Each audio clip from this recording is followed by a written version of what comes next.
It's wheels up for holiday travel, but not for everybody. 737 Maxes are up in the sky now. Would you fly them yourself? Absolutely not.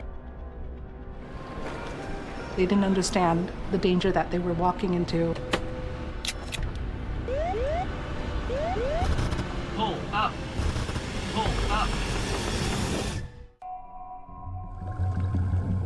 The plane had flown into the sea, at full speed. The passengers would, of course, been hysterical. Computers, laptops, phones would have been flying around. Boeing resolved the criminal investigation against them in part by paying a $2.5 billion fine. They say the problems are fixed, but is that enough? The whole point is, who killed my daughter and all of these other people on the plane, the two planes? Boeing just says, we're generally at fault, but no details. Do you think they're trying to hide all the facts? They're not trying, they are hiding all the facts. People shouldn't innocently buy an airplane ticket and then be in a flying coffin.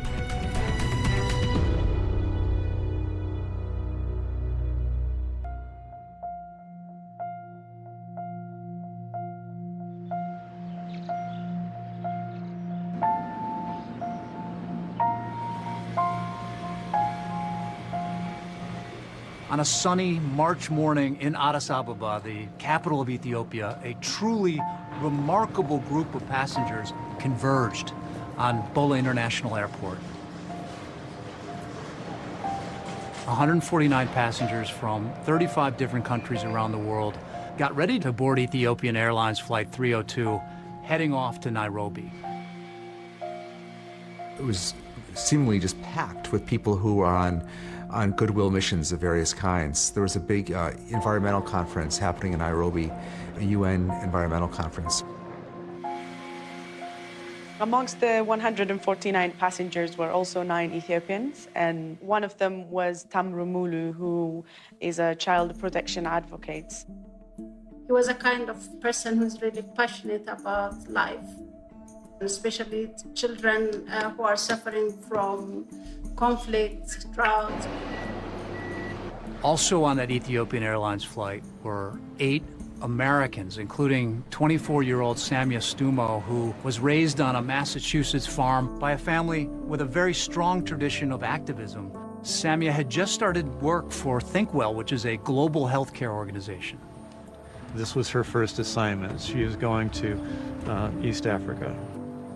She, at 24, had impressed them that they sent her instead of someone, a dozen years her senior. But not everyone on that flight was on a goodwill mission. There were also 2 brothers from California, Melvin and Bennett Riffle, on one last adventure together because Melvin was about to become a new father. Tell me how big this was for these 2 brothers to do this together. That was pretty remarkable. I thought so. I mean, No, I think so too. Yeah. I think it's rare that 2 brothers their age would stay close enough to want to travel with each other like that. Also on Ethiopian Air 302 that morning, a young Russian couple on vacation, Alexander Polyakov and his wife, Ekaterina. Они очень любили путешествовать. У них мечта была сразу, но они перво-наперво, как они хотели именно поехать в этот национальный парк в Кению, чтобы увидеть крупных кошек. And as they got ready to board, Ekaterina posted this cell phone video on Instagram of their plane outside that was waiting for them. In general, very few people think much about the model of the plane that they're on. It's something that most people really don't think twice about. In fact, it was a brand new model welcomed into the Ethiopian Airlines fleet with a lot of ceremony just months earlier, called the Boeing 737 MAX 8. We are welcoming the state-of-the-art modern airplane, the 737 MAX 8. It was a groundbreaking move for Ethiopian Airlines to acquire this aircraft. The fact that it was new, the fact that it uses the latest technology. Boeing had had a track record of success, and all expectations at the time were that the MAX would just be, the next big thing for the company. But it turns out this brand new plane had a secret, unknown even to the pilots. And when it was revealed, it would not just impact Boeing in shocking and unforeseen ways, but the entire air traveling community worldwide. Boeing is an iconic American company. They're known as the king of the sky. This is a company that's at the heart of American engineering and American manufacturing. For Captain Sully, celebrated for successfully landing his crippled plane on New York's Hudson River, Boeing has long been the gold standard for passenger aircraft. Boeing had a century-long history of engineering excellence, an effective culture, good leadership. There's a saying, and it stands today: if it ain't Boeing, I ain't going. It's affirmation that Boeing has had our back for decades. This is the 707. Boeing's prototype jet airliner, capable of speeds and altitudes which will revolutionize commercial air travel. The 707 launches in the so-called Queen of the Skies, the first jumbo jet. Boeing, from that point forward, was the premier maker of passenger aircraft. By the 1980s, Boeing is unmatched in terms of its power, its reach, and those 700s planes are it. I mean, the company was so important to our country's economy, in part because it was the largest exporter in the world. I mean, they manufacture Air Force One. I don't think you can get kind of any bigger than that. But by the 1990s, Boeing started to face truly stiff competition from this European consortium called Airbus. But up until that point, Boeing hadn't really taken them all that seriously. But suddenly, they're up and coming. They've really accelerated to become the only other, at this point, major global competitor to Boeing for commercial aircraft. In late 2010, Airbus comes out with this new model that really shakes up the industry and puts serious pressure on Boeing to innovate. The A320neo, a single-aisle aircraft that had new, more fuel-efficient engines that could fly farther and for cheaper. People want to fly direct, and to do that, you need smaller, more efficient planes. Boeing was focused on the wide-body world. Airbus beat them to the chase. The A320neo. Damned if they didn't wind up becoming their fastest-selling airliner. And then Boeing's like, well, wait, what are we going to do? Boeing comes up with what they think is this really smart plan. Instead of developing an entirely new plane to catch up with Airbus, they decide to take a shortcut and revamp a model that's already on the market, saving them a lot of extra time and money.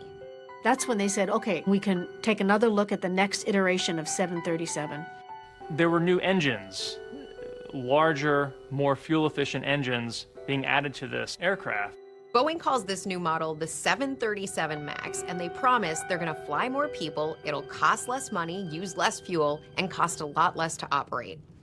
United Airlines says it has cut a new deal with Boeing to build 150 737s for its fleet over the next 10 years, giving the aircraft manufacturer a leg up against its main competitor, Airbus. The Boeing 737 MAX was the fastest-selling airliner in Boeing history.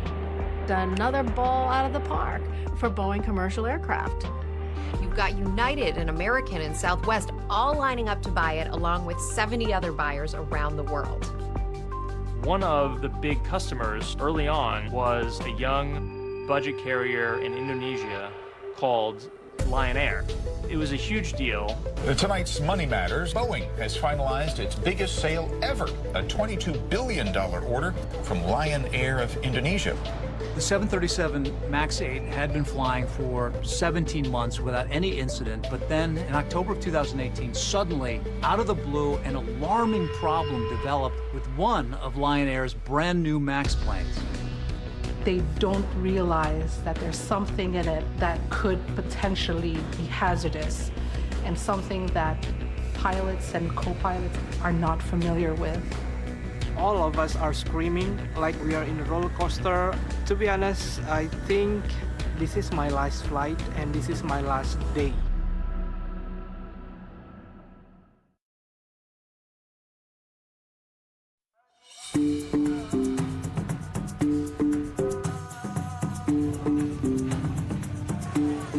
Jakarta is the capital, the largest city in Indonesia, and it's a bustling metropolitan with around 10 million residents. The aviation industry was booming, especially with the increase of the middle class in Indonesia. One of the airlines that benefited from that boom in air travel is Lion Air, an aggressive, rapidly growing budget Indonesian air carrier. In 2011, Lion Air made a huge splash buying more than 200 of Boeing 737 MAX 8 planes. Even the signing was overseen by then U.S. President Barack Obama. So I want to congratulate Lion Air for their incredible success. One of the Lion Air pilots chosen to fly the new 737 MAX was 31-year-old Bhavya Saneja. He's an Indian national whose dreams of being a pilot started when he was just a child. So can you tell me about your son? Yes, Bob, my son was a gifted child, a blessed child. I was into aviation, and for an aviator, when the child is flying and he becomes a commander, it is a big thing, you know, it is the sort of pinnacle of your dreams. Even though her son had over 6,000 hours of flight experience, Sangeeta says she was really concerned after learning that he wouldn't be going through pilot simulator training for the MAX. I said, you haven't had a simulator training, how can you go for MAX? And it is a more powerful engine. So without a simulator, how will you manage? One of the core selling points for Boeing of the 737 MAX was you don't need pilot training in the simulator. They were selling this to airlines as essentially just another 737 that the airline pilots could fly without learning all that much new. It's a huge deal to not have to have simulator training for pilots for any airline. It costs money and time. It takes the pilot off of the line and flying passengers around. Lion Air had asked Boeing about simulator training for their pilots, and Boeing dissuaded them from this. Now, according to internal Boeing documents, one of their employees ridiculed the request in a message to a colleague saying, now, Lion Air might need a sim to fly the MAX, and maybe because of their own stupidity, I'm scrambling, trying to figure out how to unscrew this now. Idiots. Well, they were mocking them because if Lion Air required simulator training, then other airlines would say, well, wait a minute. If they're requiring it, maybe we need it. Then the whole house of cards would start to fall apart. He said, Mom, I've been given ground training. They have given me a training on iPad. I said, what, an iPad? So you would sit down with an iPad course, and I think there were 3 or 4 parts, and it went through a robotic voice describing what the MAX is about. The 737 MAX has a 69-inch fan. Did you see anything in it that looks, wow, that's substantial, we should probably do more training? It seemed to be enough. He trusted Boeing blindly, and that trust, you know, gave him immense confidence. He was empowered.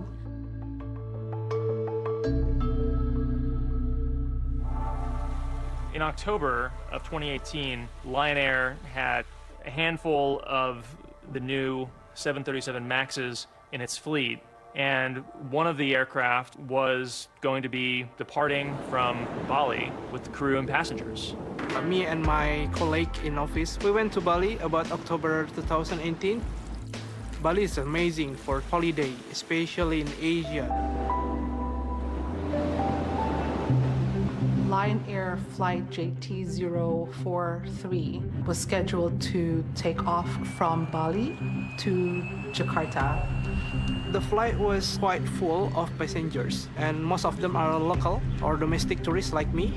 It's around 7 or 10 minutes after the takeoff, the flight suddenly feels like a fall down.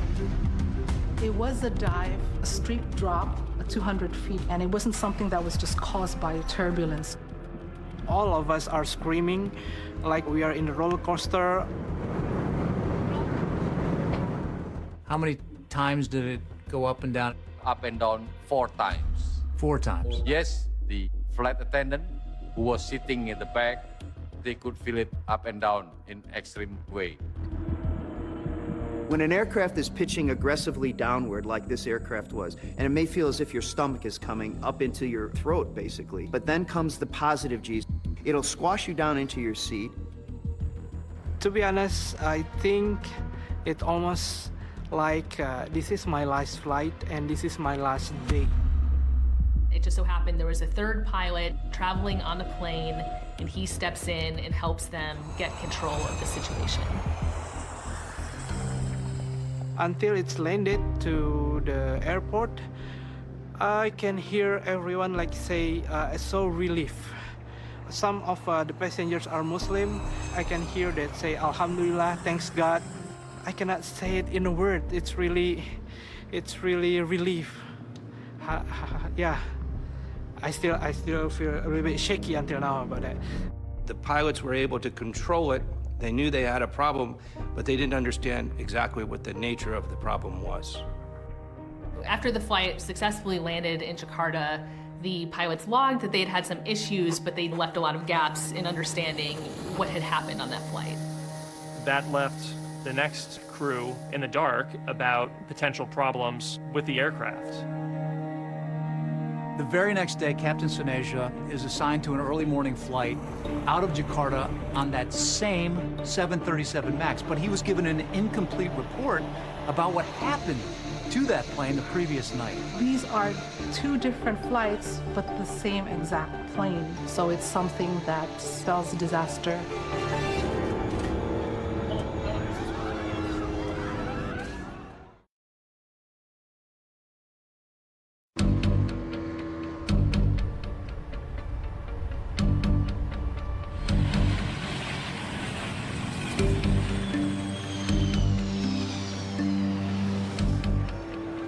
On the early morning of October 29, 2018, at the airport in Jakarta, the capital of Indonesia, Lion Air Flight 610 was getting ready to take off. Its destination was the city of Pangkal Pinang, which is located on the Indonesian island of Bangka. There was 189 people on board, 181 passengers, 2 pilots, and 6 crew members. One of the passengers was Miss Fiona Ayuzen. She was a businesswoman, 29 years old. She was flying back to Bangka for work. Bawain kopi ya, Pak, gitu. Karena saya suka kopi Bangka. Pas pulang ke rumah, Mama bilang sekolah yang bener, terus dikasih uang jajan. Terus kalau besok paginya udah nggak ngeliat, soalnya udah berangkat duluan mamanya.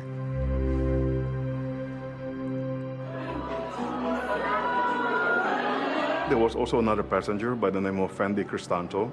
He was flying to Bangka on a business trip and also on a personal trip. His father just passed away. Karena dia mau mengikuti sembayang bersama dengan keluarganya untuk sembayang orang tuanya. Pulang mau ngikutin sembayang yang ke-21 hari. One of the passengers shot some video as they were boarding the flight. No one on board, including the pilots, had any idea that this very same plane suffered a near catastrophe in the air just the previous day. And on that video, you can see the brand new 737 MAX out the window. Lion Air Flight 610 on that same 737 MAX is taking off from Jakarta. Very shortly after the flight takes off, the pilots are struggling with the plane. The stick shaker pops off. It is loud and it is rattling in the captain's hands. There are a cacophony, a tidal wave of other distracting alerts. Airspeed disagree, altitude disagree. Pull up, pull up.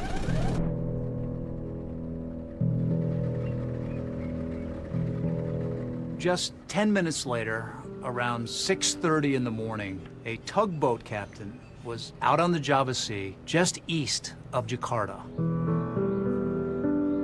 Saya merasakan ada sesuatu benda yang jatuh. Nah, di situ Dalam hitungan detik terdengar dentuman cukup keras. Apa itu? Jadi saya menghubungi Jakarta Radio. Iya, desa apa? Itu telah terjadi pesawat jatuh. The crash site, it is about 25 miles from Jakarta seaport. On my way to the crash site, really, I pray to God. I had great expectation that everybody still alive. Arriving on scene, when I saw the debris, the small pieces of fuselage, I lost my hope. Kalau di dalam, kebanyakan itu hampir sama dengan yang ada di permukaan. Karena yang ada di dasar laut, di kedalaman itu adalah potongan-potongan tubuh ataupun bagian-bagian pesawat, entah itu serpihan, kursi.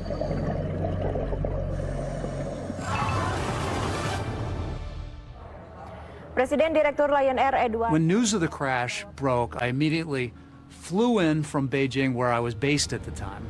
So the sun has just gone down, and you can see all the police officers along this dock. After arriving in Jakarta, our team headed out straight to the docks where the wreckage from the plane was being brought in. Whether it crashed or what happened, we still don't even know. But these crews have been pulling up and carrying out debris piece by piece. By the next day, the family members of the passengers were gathering and anxiously really waiting for word on whether their loved ones had survived the crash.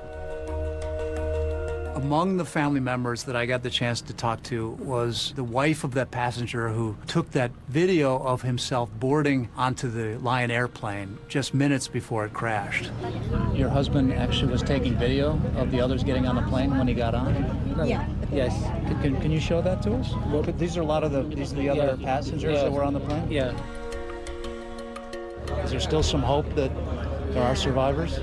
Yeah, we do believe that God still control, and we still have some hope that they can find him alive. It was clear pretty quickly that the plane had flown into the sea, at full speed, and came apart with such force that there was no way anyone could have survived.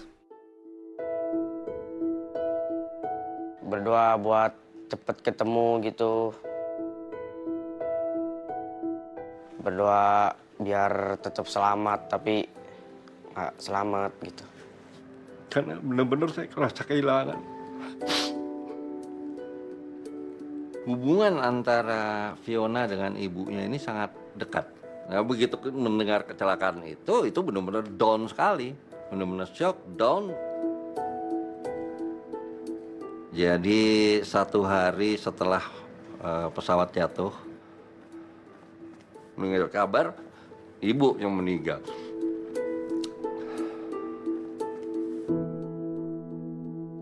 Fendi left behind a wife and 4 children, the youngest who was 5 years old. Jujur ya Bu, suami saya itu kalau naik pesawat itu memang sangat khawatir. Dia itu paling takut kalau naik. Dengan rasa ketakutan yang dia alami gitu loh. At the time, very little was understood about what might have happened. Brand new plane, nice enough day, nothing in particular that would point to an immediate cause of this accident. This is a fairly new plane. The 737 MAX, it had only 800 flight hours. But it turns out there was a hidden danger on that plane. A flight control system that Boeing did not even tell the pilots about. There was nothing in the manuals that alerted the pilots to the existence of this new system that was placed on the MAX. Pull up. It has one mission, and that's to drive the nose down. Terrain. And it will not stop. Pull up. Was given the power to try to kill them, essentially, until it finally succeeded. Pull up.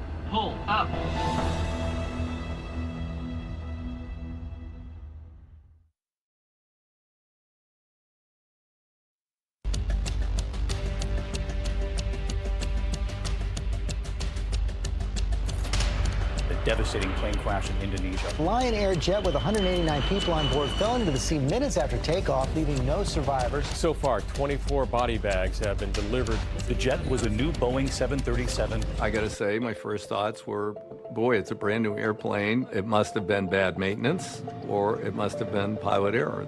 A lot of Indonesians initially just saw that this was Lion Air fault. ABC's David Curley has the story. Good morning, David. George, the real thing that we need to find are those 2 black boxes, which will yield a lot of answers to all these questions. The National Transport Safety Committee found the flight data recorder on the 1st of November. It was just only 3 days after the crash.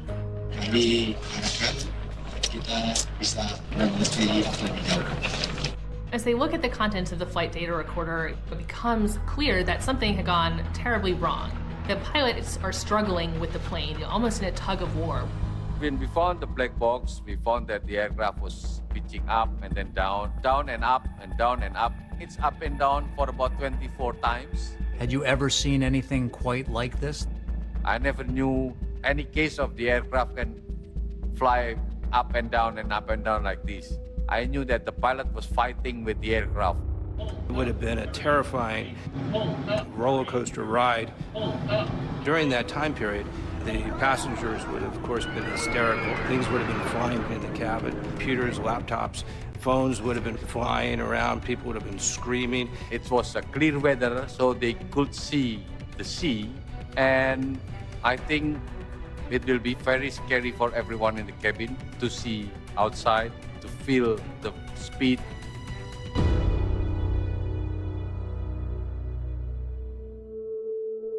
Sepuluh menit atau berapa itu? Rasa ketakutannya yang sangat amat.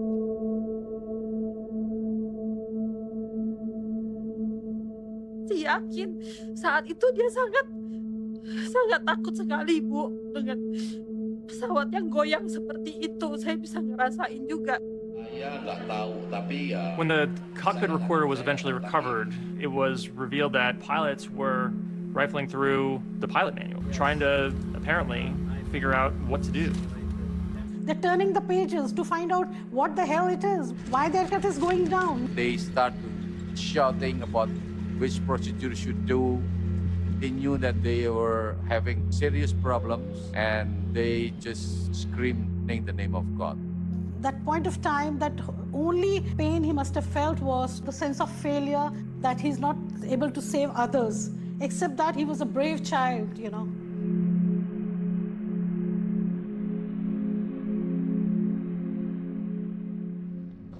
We surprised. It's very strange that the aircraft doing that way. Then we asked Boeing what kind of system that may create this way. What Boeing revealed to investigators came as a complete surprise. It turns out that Boeing had installed a flight control system on the 737 MAX that had the power to take control of the plane from the pilots without them even knowing about it. The program was called MCAS. MCAS, Maneuvering Characteristics Augmentation System, and that this system, under certain circumstances, can trigger in such a way that it will cause the airplane to nose down. Why did Boeing put this MCAS system? What was it for? It's a mystery not only for us, but also for the pilot and co-pilot on board the plane. So the reason they put MCAS on the airplane was because they put these brand new huge engines on an old airframe. In order to have sufficient ground clearance, they moved the engine further up above the leading edge of the wing and further forward, and that changed the way the airplane flew. And this effect of the engines came in and the airplane starts to want to pitch up all by itself. The idea was to provide something that would offset that pitching moment or causing the nose to come up. When the plane computers think the plane is in danger of a stall, so in very basic terms, MCAS pushes the plane's nose down by automatically triggering the rear horizontal stabilizer. So the MCAS is there to correct what MCAS thinks is wrong. Right. The pilots have no idea why this plane is going down against their will, Yes. so they try to fight it back. Yes. One of the most fundamental muscle memory things about knows how to do. If the nose goes down too far, you pull it back and you trim. And this battle goes back and forth a couple of dozen times. So it was MCAS, it was the computer against the pilot. Yes, and the way MCAS was designed, it was given the control authority to do it as many times as necessary. In other words, it was given the power to try to kill them, essentially, until it finally succeeded. Boeing's revelations about the MCAS system and what caused it to activate on the Lion Air flight in the first place would cause an uproar in the pilot community. And it would all lead to a secretly taped meeting where Boeing was recorded telling pilots that MCAS was being fixed. Those are going to be relatively straightforward software changes that we expect we can get out in a fairly short period of time. We want to make sure we're fixing the right things. But while that was happening, the plane would continue to fly. They were rolling the dice with the lives of the global traveling public.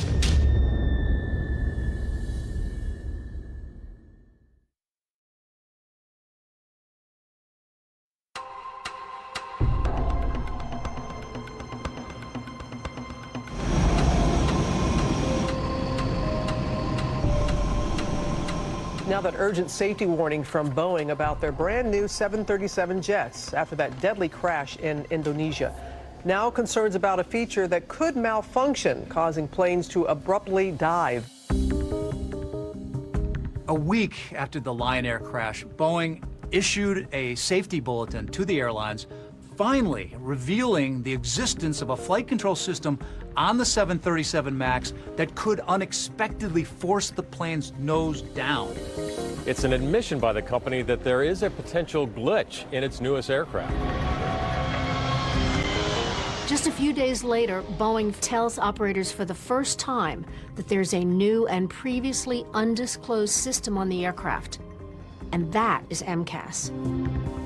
That was a shock. It's not in our manuals at all, except in one section, our abbreviation section. We didn't know what MCAS meant. It meant nothing to us. But there was another critical question to be answered. What caused MCAS to force the nose of the Lion Air plane down in the first place? The plane was flying normally, so why did MCAS activate? Among a lot of surprises was that MCAS was triggered by a faulty angle of attack indicator, which is a relatively innocuous piece of equipment on the side of the airplane. The angle of attack sensor was feeding incorrect data about the angle of the plane's nose. It was telling the plane that it was, approaching a stall situation, that its nose was pitched up. So the plane thought that the nose was angled too high, when in fact it wasn't. And that MCAS needed to come in and push the nose back down. And there was a further revelation about MCAS that took investigators by complete surprise. Even though there are two angle of attack sensors on the 737 MAX, MCAS only relied on one of them. It's a lack of redundancy that appears to my mind to be unacceptable in airplane design, because the AOA indicator is susceptible to damage. It's not a robust piece of equipment. A single point of failure hooked to a safety critical system, you just don't do that. It's crazy. The bottom line here is the 737 MAX is safe, and the safety is a core value for us at Boeing. Boeing CEO Dennis Muhlenberg went on Fox Business to reassure the public that a bulletin had been sent to all the airlines instructing pilots exactly what to do if there was another emergency situation involving the 737 MAX. We've already issued a couple of additional bulletins that point them back to existing flight procedures to handle that kind of condition. So Boeing is telling the pilots that one of their options is to simply turn off the power supply to the electric motor on the stabilizer. That's the, the piece that pivots up and down and controls the nose of the aircraft. Boeing pointed out that the pilots on that previous Lion Air flight who overcame a mid-air emergency involving MCAS had followed the appropriate procedure by turning off power to the stabilizer. That was a step the pilots on the fatal flight did not take. And that was perceived to be an indirect way of blaming the airline and blaming the pilots without also acknowledging design shortcomings of the system. It emotionally tore me apart, as if I was blamed for him being the pilot. I was blamed for killing all the people, mothering a son who could not take care of his passengers. Pilots were furious. Pilot unions asked Boeing, why didn't you tell us if you put something on the airplane that's going to actually interfere with my job? Late November, about a month after the accident, 4 Boeing executives traveled to the headquarters of the Allied Pilots Association, the union that represents pilots at American Airlines. That meeting was secretly recorded by the head of the pilots union. Our president at the time wanted to make sure we knew exactly what was said. We flat out deserve to know what is on our airplanes. I don't disagree.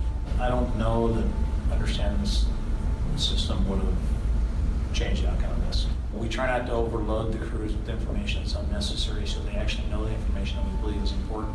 It enraged us. Boeing always gives you the information. They don't parcel it out.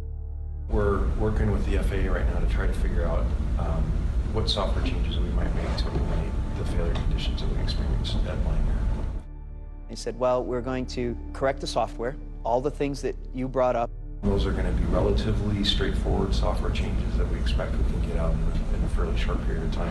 Weeks, not a year, but a couple, maybe 6 weeks-ish. But the question I have for you is, do you feel comfortable that the situation is under control today before any software fixes are implemented? Absolutely. They were taking a gamble with keeping that in the air. They had such a big bet on the 737 MAX. They had staked their reputation, they had staked their financial future on it.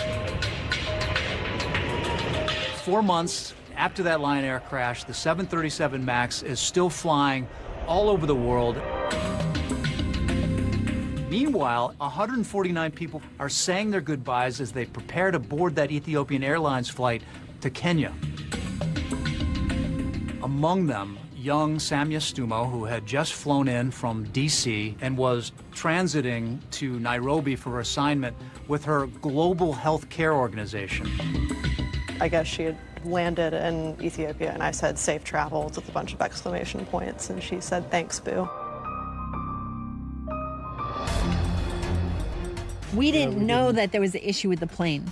We thought that the problem that happened in Indonesia was because of a problem with that airlines or the pilots or maintenance or something. Because the Lion Air crash happened in the other side of the world, maybe they didn't understand the danger that they were walking into.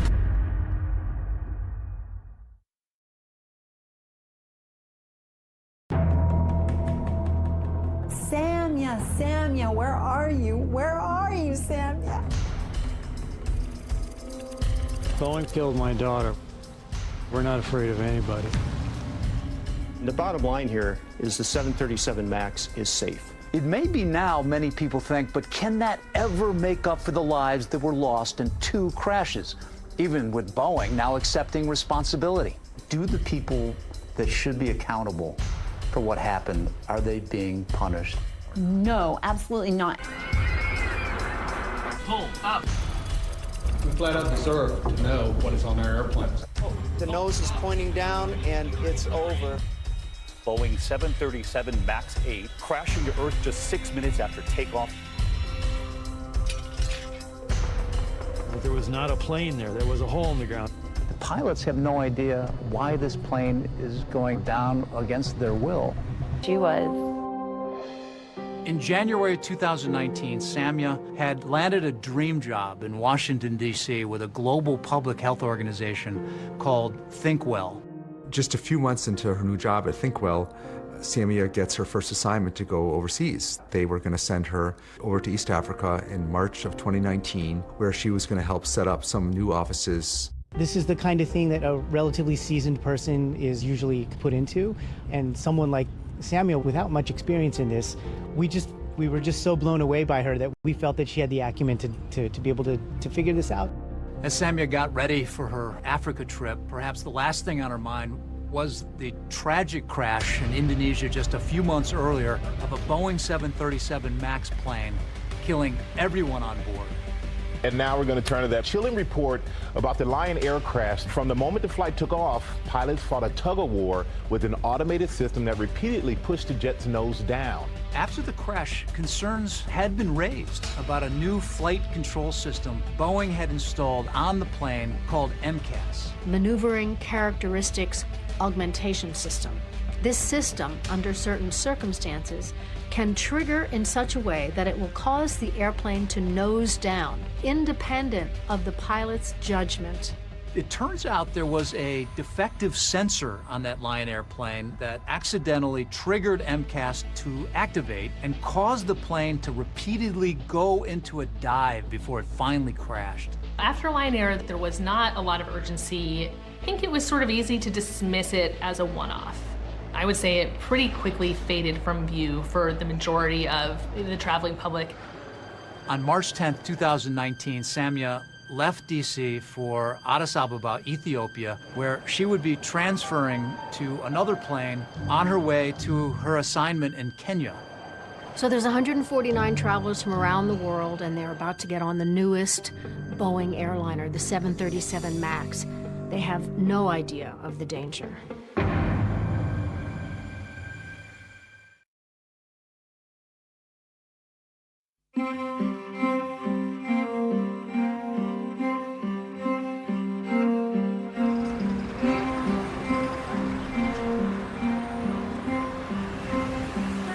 On March 10th, 2019, Samia Stumo had just arrived in the Ethiopian Ababa after a long flight from Washington, D.C.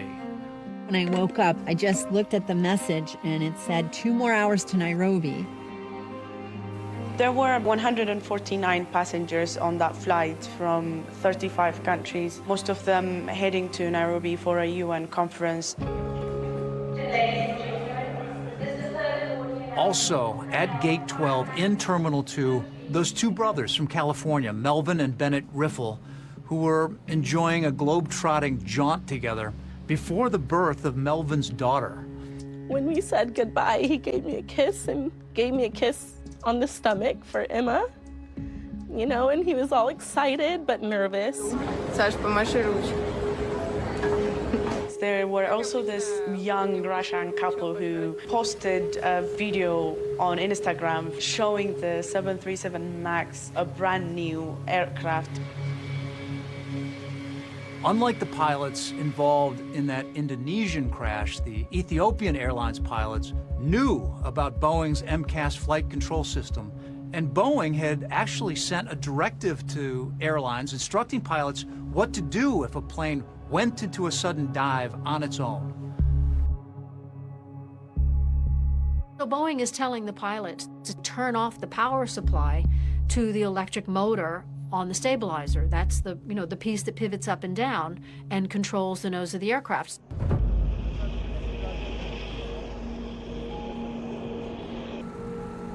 It was a bright Sunday morning. The plane took off at 8:30.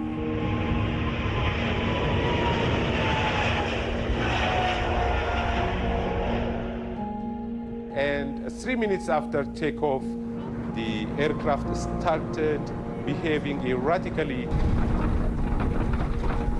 Their instruments start to show different readings. After 6 minutes later, the plane was spotted again about 30 miles from Addis in a small town called Bishoftu. Tashkarakaru dubani imboba. Dubani imboba ara dufe durani mata sol qaba mata sol qaba. Yeroo lafa udoo gawwan sagalee guddaadhaa fi haara guddaatu samiitti ol ka'e.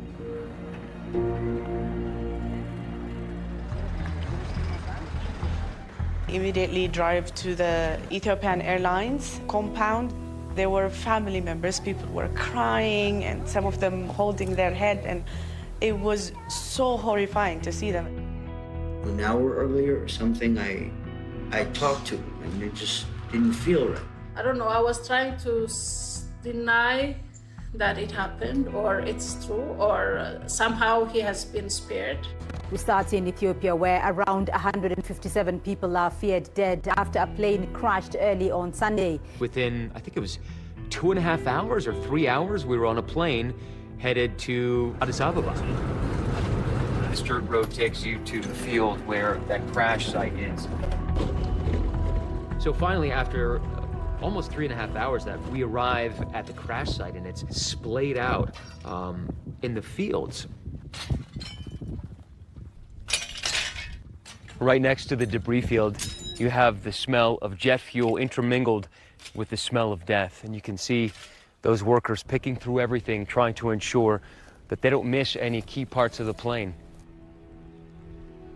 The plane came down at such an enormous rate of speed, basically as fast as a cruise missile flies, that it essentially disintegrated into that hole. You can tell how violent that impact was, how shredded these metal components are. But you also have to remember that there is more difficult work here for a lot of these workers here, and that is dealing with the people who are on these planes. And everywhere you go, you see shredded bags and personal effects.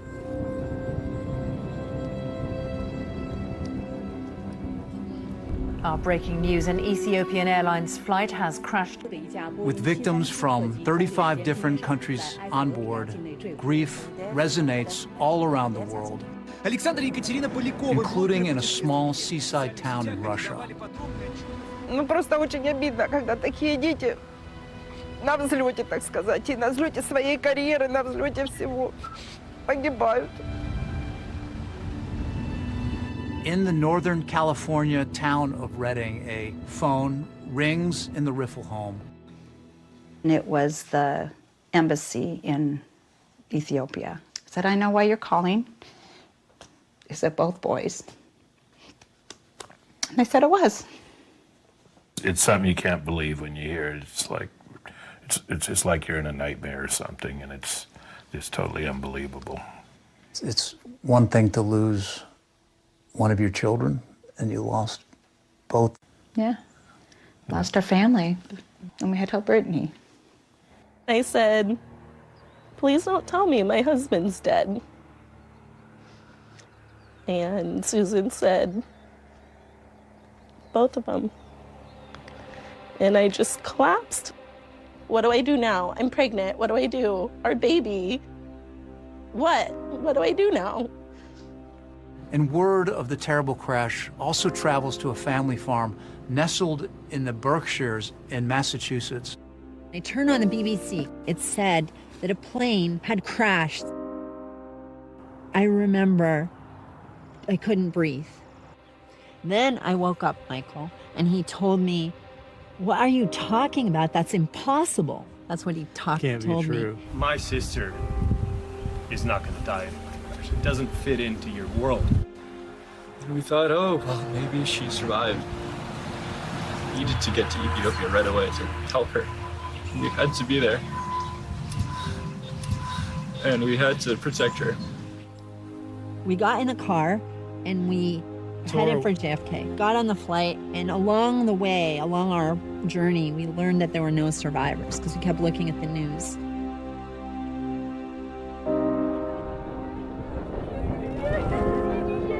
Like Nadia and Michael, many grief-stricken families made their way to the crash site, desperate to find any trace of their loved ones. You know, there was not a plane there. There was a hole in the ground. Anybody able to find the body remains? There was nothing bigger than a femur bone.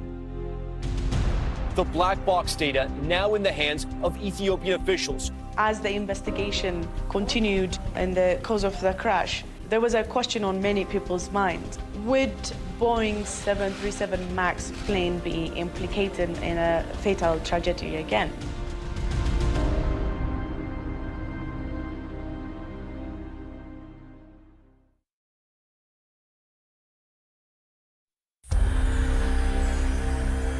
The Boeing 737 MAX 8 crashing to Earth just 6 minutes after takeoff in Ethiopia. First Indonesia, now Ethiopia. The big question here is, has the same thing happened?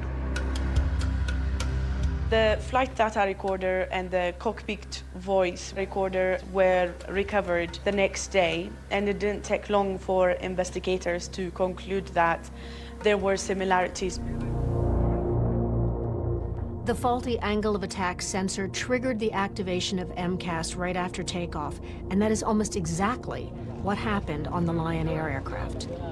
What was heard on the cockpit voice recorder, the first officer saying, pitch up, pitch up, pitch up, while the MCAS was kicking and nosediving the aircraft. It was so difficult for them to keep the aircraft under control.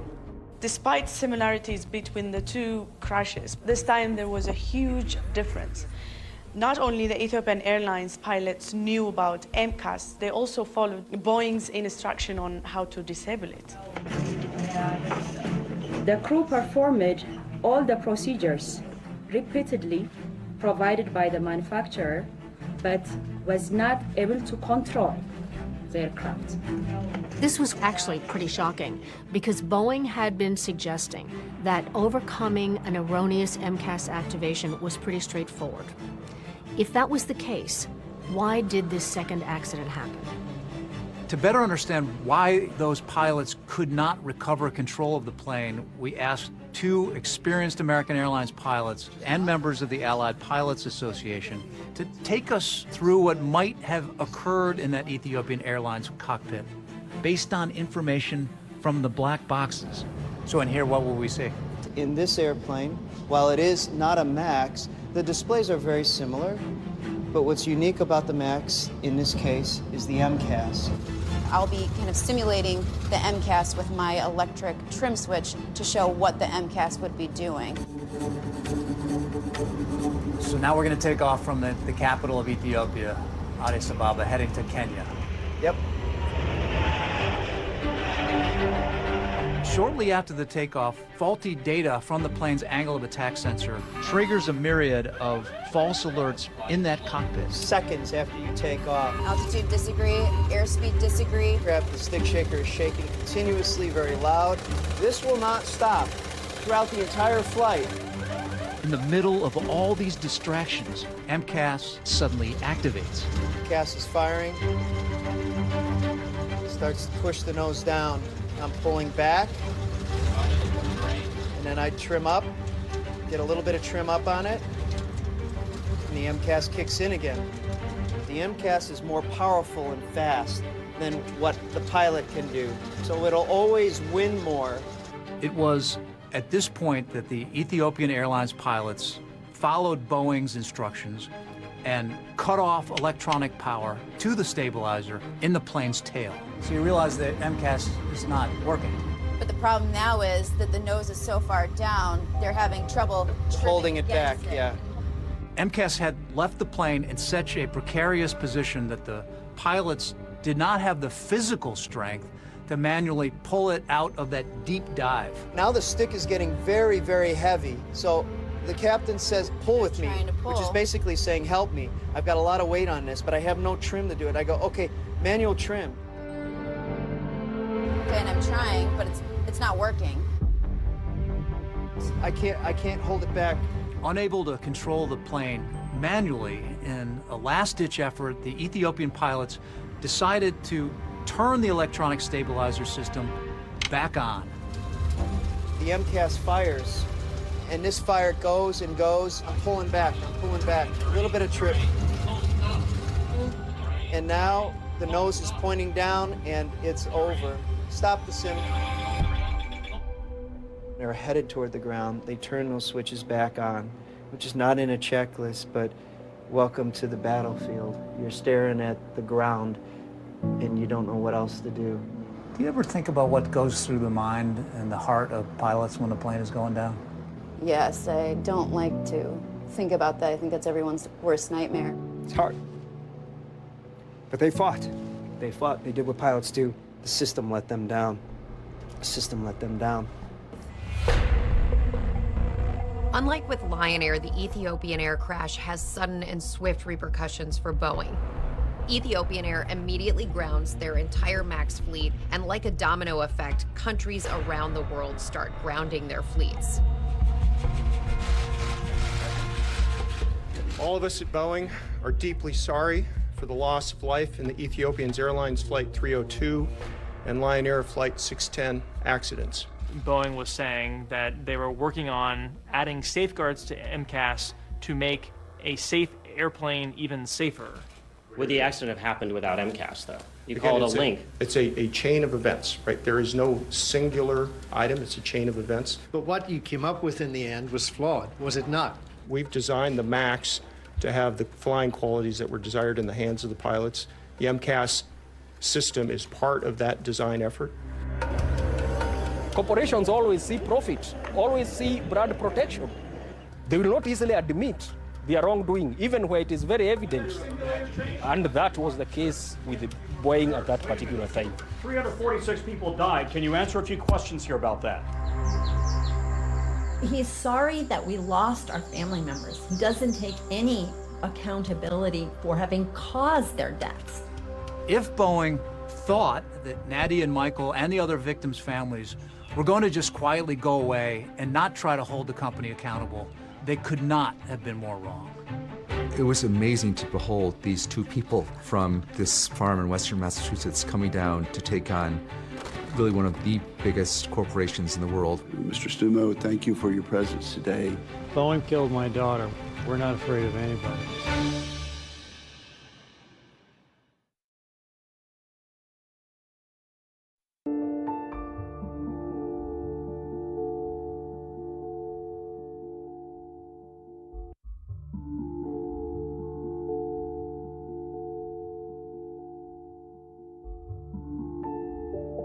In the fall of 2019, Nadia went back to Ethiopia.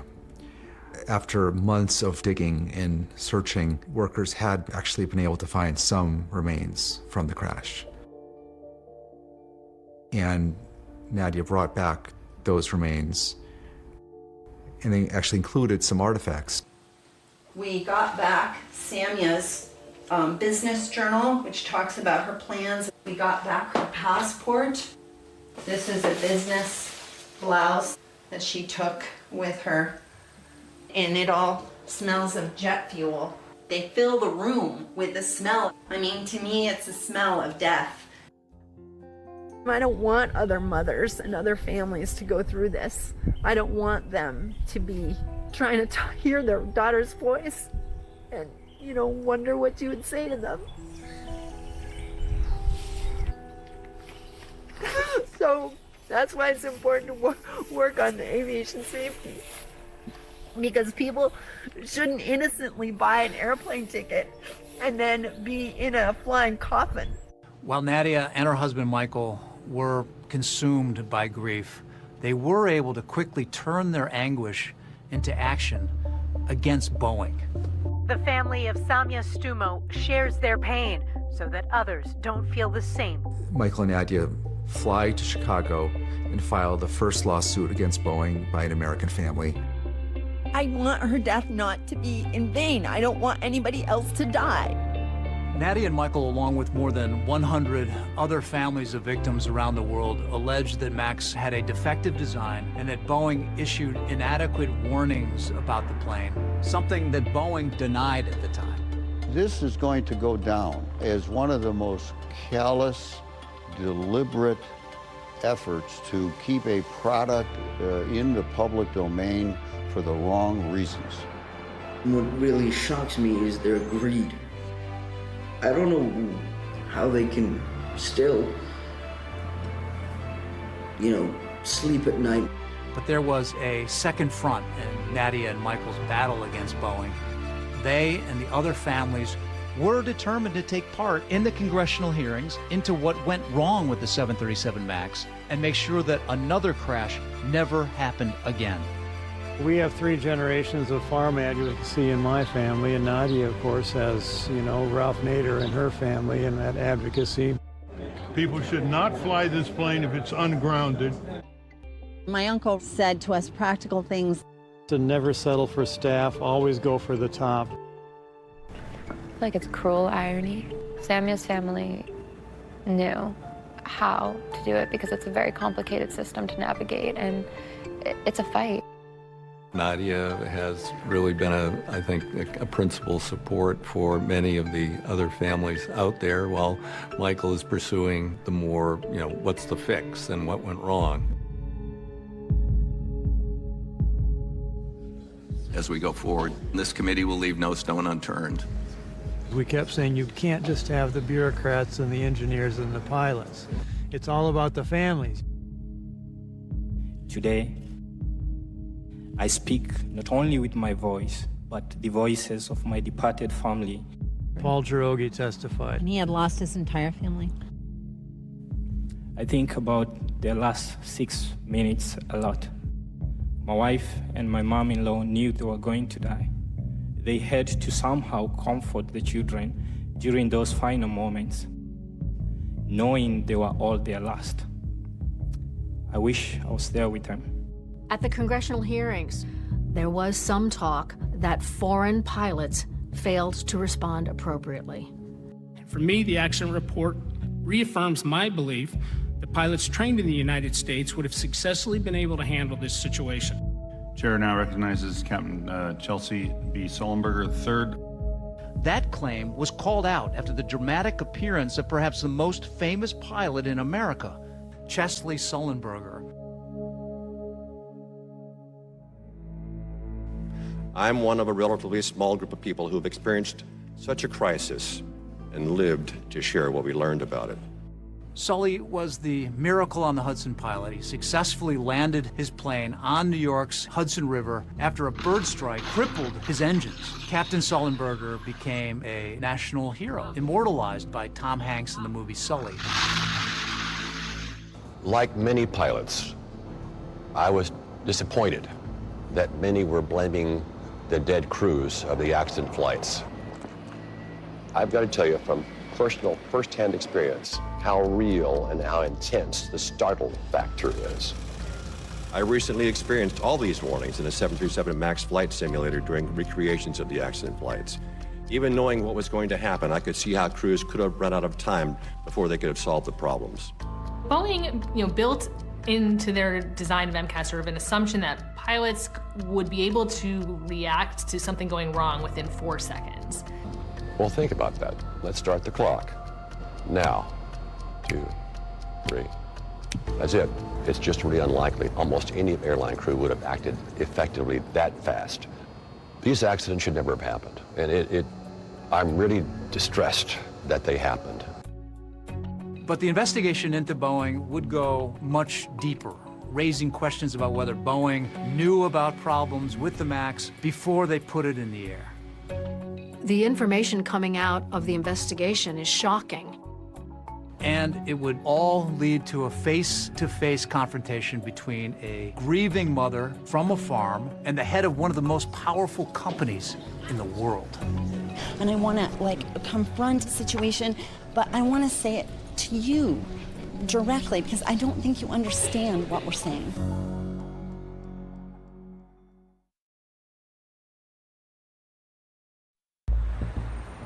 The things that are coming out of the investigation are shocking about what Boeing knew and what it was saying internally. The House investigation concluded that the safety of the flying public was put into jeopardy by Boeing's pressure to compete with Airbus. The committee uncovered emails and communications showing that there had been lower-level employees who raised questions several times about MCAS. In an internal email, a Boeing engineer wrote about that problem that triggered MCAS in both plane crashes, saying, "Are we vulnerable to single sensor failures with the MCAS implementation?" This is back in 2015, asking about the vulnerability of these particular devices. Yeah, they're setting my daughter up to die in 2019. These are questions of life and death, but that's not how they treated them in the company. House investigators released documents they had obtained from inside Boeing showing that their own training pilots had a very dismissive attitude towards regulators and customers. One Boeing employee who emerged as a central figure in the investigation was Chief Technical Pilot Mark Fortner, who became well known in the media after his emails became public. Mark Fortner was the one who asked regulators whether they could remove any mention of MCAS from the flight crew operations manual. Fortner, in some of the emails and instant messages, was kind of gloating at his ability to, as he said, Jedi mind trick regulators. In fact, it was Fortner who wrote that instant message to a colleague mocking Lion Air for their stupidity in requesting simulator training, referring to them as idiots. His emails were shocking, but they're just the tip of the iceberg of the failure of the safety culture at Boeing. Some Boeing employees openly questioned the safety culture of the company during development of the 737 MAX. In one email, a worker said, "This airplane is designed by clowns, who in turn are supervised by monkeys."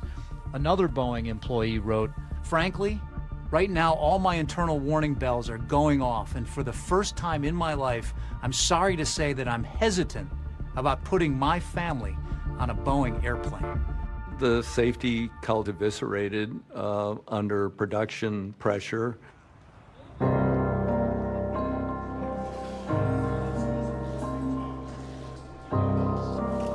For the first time, and on tonight's one-year anniversary of the first 737 MAX crash, Boeing CEO Dennis Muilenburg faced Congress. For Nadia, Michael, and the other families, the person they really wanted answers from was the man in charge of Boeing. When Dennis Muilenburg comes to Washington to testify, it's a really big moment. I've met with the families. They keep faces of their loved ones in people's mind. They're not going to be forgotten.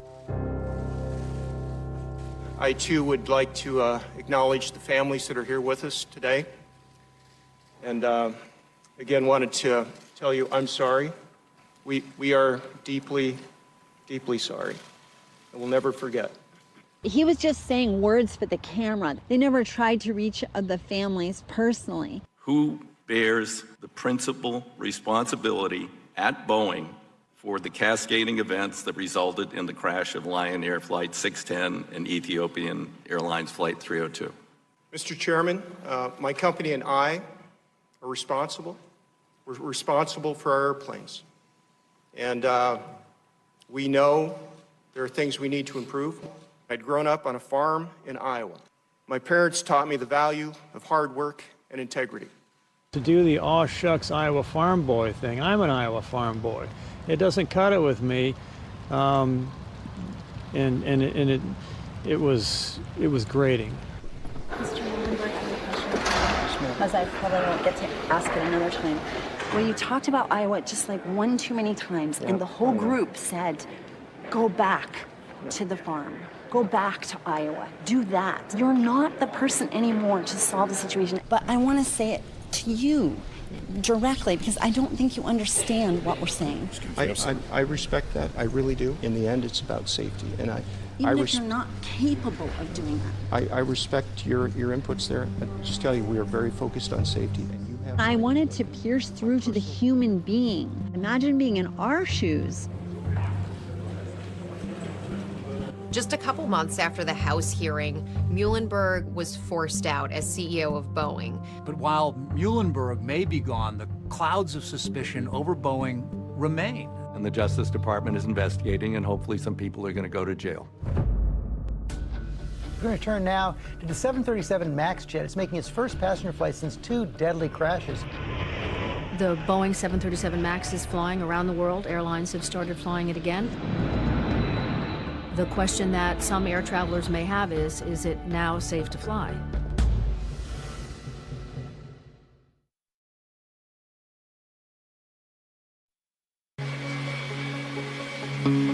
Tonight, Boeing 737 MAX jets are back in service. American Airlines today flying the first paying passengers in the U.S. since the fleet was grounded nearly 2 years ago. The 737 MAX is back in action. Airlines are choosing to put the 737 MAXs back in the air. They waited a long time for that airplane. I have the utmost confidence in the safety of this aircraft.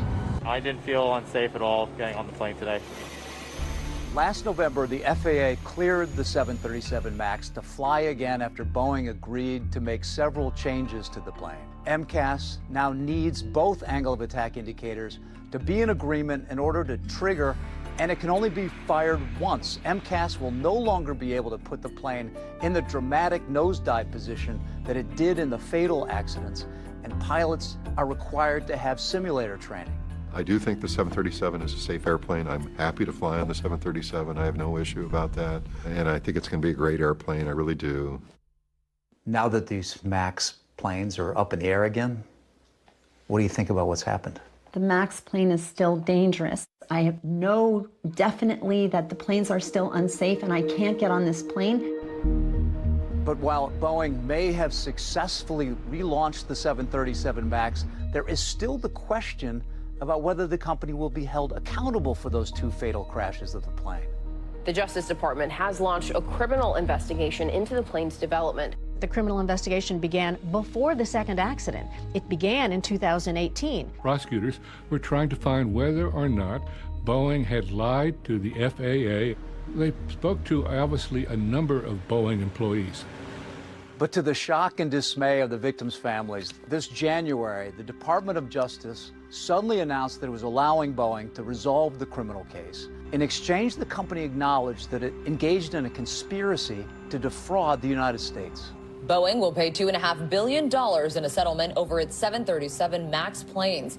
You have to pay a very large financial penalty, $2.5 billion, but you never have a criminal conviction. The airlines get $1.77 billion. The victims who died in these two crashes and their heirs are getting $500 million. The only fine here that goes to the government is less than 10%. I was just outraged. How is it that Boeing cannot be held to account by our justice system? And the agreement seems to allow Boeing off the hook. It states the misconduct was neither pervasive across the organization, nor undertaken by a large number of employees, nor facilitated by senior management. I find it interesting that the prosecutor says there's no pervasive wrongdoing at Boeing. Meanwhile, the House committee investigating the 737 MAX disasters finds people went to Boeing with their concerns about safety, and those concerns were not heeded. Former Boeing test pilot is expected to face criminal charges in connection with the safety probe.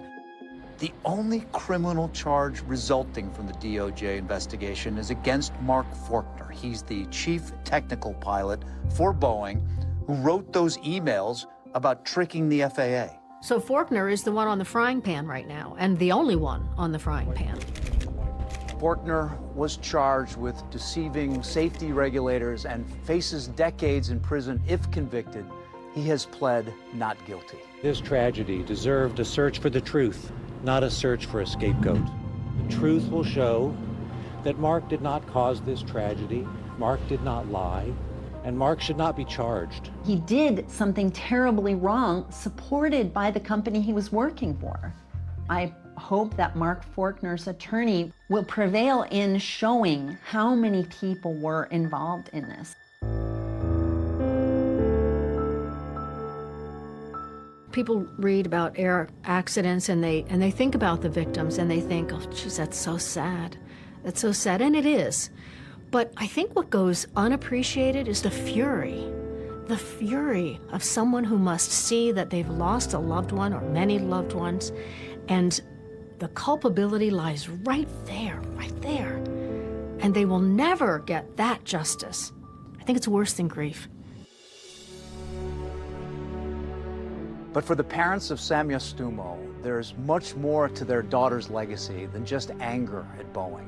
There's a fellowship project in my daughter's name, and we have 5 young women doing global health projects in their countries. And these young women are emerging leaders like Samia was. So you're doing the kind of work that Samia was doing? Yes, I wish she could do it herself. We're going to make sure that Samia's effect in the world in terms of helping human beings is multiplied.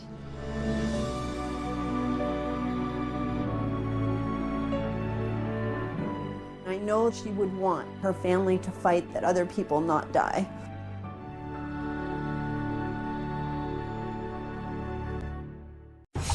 show you how easily it can be done.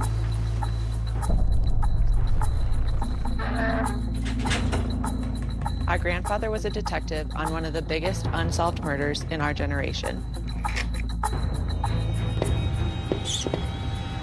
This was a child who was put to bed by her parents and never woke up. They just kept saying, no, no, ask God to raise her. Police found evidence from the beginning that in their minds pointed directly to the Ramseys.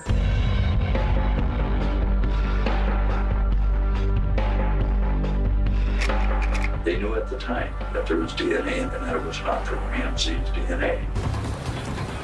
We, the media, lapped up what the Boulder Police Department wanted to tell us. All of us that wanted to pursue the intruder were being removed from the case.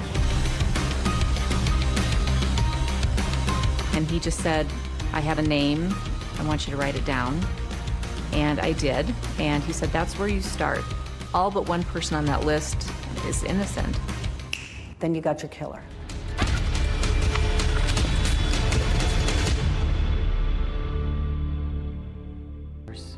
Until the day we die, we'll be looking for the person that murdered our daughter.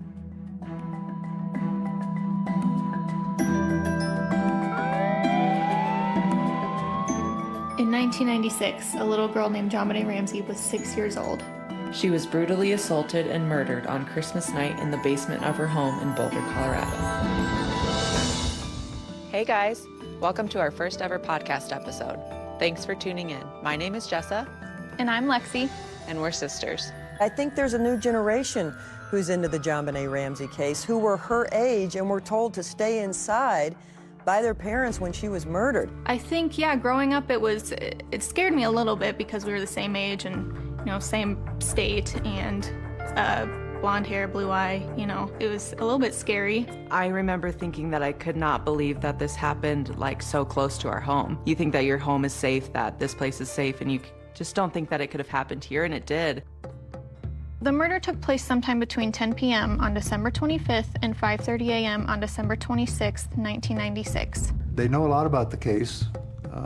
My two girls, they loved their grandfather. Our grandfather was a detective on one of the biggest unsolved murders in our generation, the JonBenet Ramsey murder. And with this podcast, we want to talk about the JonBenet Ramsey case from our grandfather, Lou Smith's perspective. Lou Smith was a really legendary detective from Colorado that was brought in early to investigate the homicide. Once he got a hold of a case, he never let go, and he had great attention to detail. Lou Smith made an 8-hour video presentation that includes notes on the case, potential suspects, the evidence he collected over the years. It's a virtual encyclopedia of the JonBenet Ramsey case. My name is Lou Smith.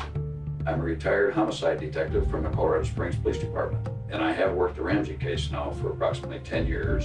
What I'm going to do today is to just show a presentation that was made back in 1998. He had a history of closing cases. He had a 90% success rate. He advocated for the victim and stood in their shoes. So that's why we've chosen The Victim's Shoes as our podcast name. This really meant something to him, and he really felt he needed to find the killer of this little girl, and he needed to do that for JonBenet. And first and foremost, we wanted to continue our grandpa's legacy. That was one thing he asked for before he died. He wants the case to remain alive.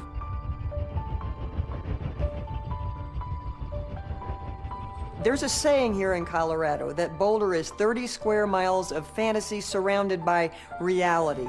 It's very wealthy, it's well-to-do. Boulder looked like something out of a storybook in many ways, especially the neighborhood in which the Ramseys lived.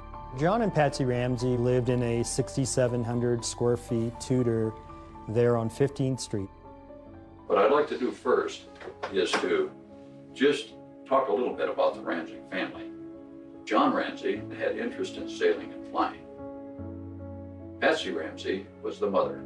John and Patsy Ramsey had 2 children together. Their firstborn was Burke, 9 years old, and JonBenet, 6 and a half, in kindergarten. I'm a daughter I'm a sister. I'm a friend. I'm a wife and a mother. John used to just tell people that I invested in futures, the futures of my children. That's how I usually answer my occupation. My name is John Andrew Ramsey. JonBenét's half-brother. JonBené would go around and ask everybody how their day was and what they did, and he was just an energetic and fun kid. By all accounts, they were a happy couple. Patsy was a high society woman from Atlanta. John was a smart guy who had just been nominated or voted as Entrepreneur of the Year. Patsy Ramsey was a stylish woman. She was a former beauty queen, Miss West Virginia.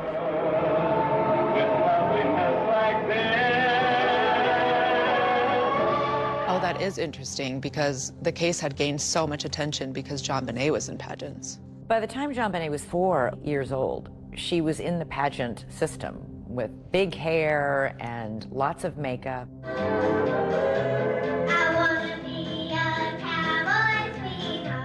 I think it starts with the video of JonBené. It starts with the fact that you have this beauty pageant video of a 6-year-old. That is where this starts, is people start saying, what's that about? How could that have played in?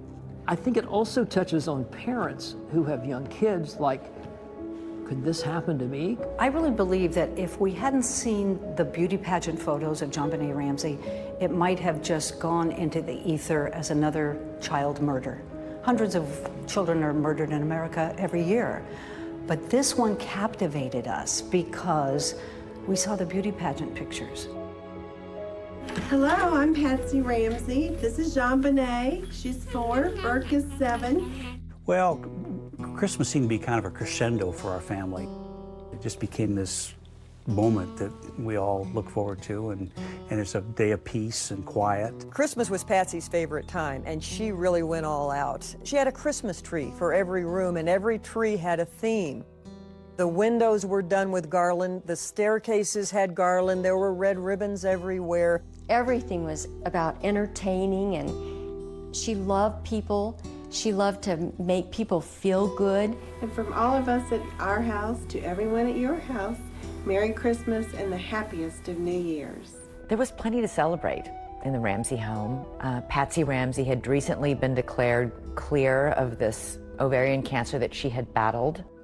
And that was a huge relief to come back from stage 4 cancer. Plenty to celebrate that Christmas. So on Christmas Day, the Ramsey family opened presents at their home that morning.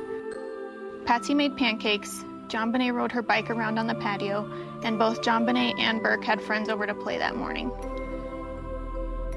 The kids went outside to play with their friends with their new presents.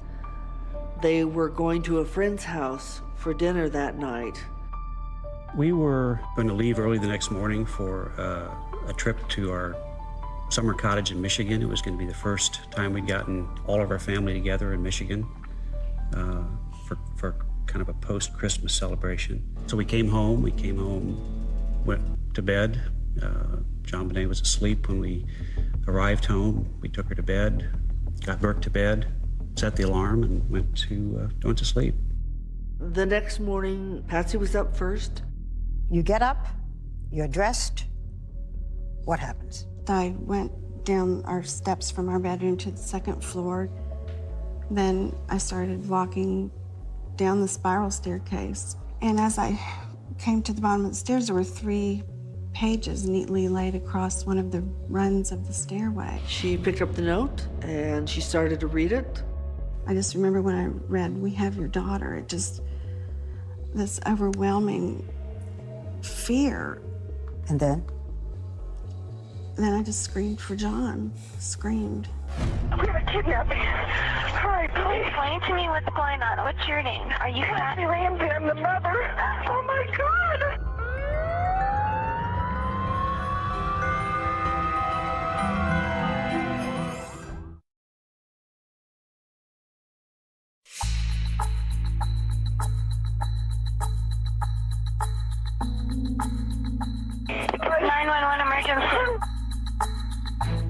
I was the call taker that night shift when the call came in.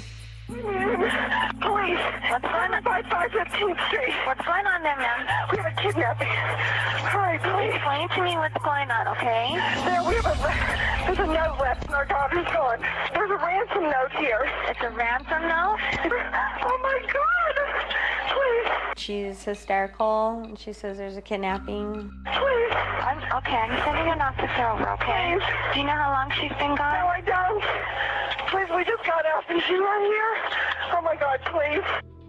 The note said, if you do anything, if police come, if FBI come, your daughter will die. You called 911. Yes, I did. I had to do something. I had to take action. And I mean, all this happened in a matter of moments. Patsy calls 911 at 5:52 a.m. and the first officer arrives at 5:55. Wow, that's fast. I know, that's really fast. More friends start to arrive and more officers start to arrive. So at this point, lots of people are at the house. We called friends for help at that point. Your daughter is gone. Desperate. She's in the hands of a madman. My phone rang. Pam, they've got her. What do you mean they've got her? They've kidnapped JonBenet. She's gone. What was the atmosphere like as you sat and waited? Well, it was awful. First of all, we didn't know whether the kidnapper was going to call that day because the note said, I will call you tomorrow. Get plenty of rest. I was deathly afraid that tomorrow was in fact the 27th. You lose all perception of time, of place. You've just been dealt a horrible, crushing blow. The police came in just before 6 o'clock in the morning on the 26th of December, thinking that we had a missing child. They go into this beautiful house with 18 or so rooms. And they did a cursory search of the residence, and they didn't find anything. The mistakes they made were outrageous, they were mystifying, they were mistake after mistake after mistake. The police did a terrible, terrible job securing that scene. And if you don't secure the scene, you don't get good evidence. People were streaming through that house. They were in the kitchen, they were in the living room. There were some friends of Patsy's that were helping her wipe up the kitchen. There could have been fingerprints there. You had friends that were Windexing the sink and washing dishes. And People were making toast in the kitchen. And yes, a kidnapping is a crime scene, but we were so focused on getting JonBenet back. That was the task. What we have learned is that everyone should have been sequestered into an area so that people weren't roaming around the house. And that was a mistake on my part. The reason I didn't is because these people were the Ramsey's support system. There was no information at all to indicate the family was involved at that point. It was a crime scene, and it was getting contaminated. The note was being passed around and reviewed by all of their friends. Of all of the evidence left behind, that ransom note is the most baffling. Number one, it is too damn long. A ransom note is not that long. A ransom note says, I have your child, I want $1 million, I'll call you later.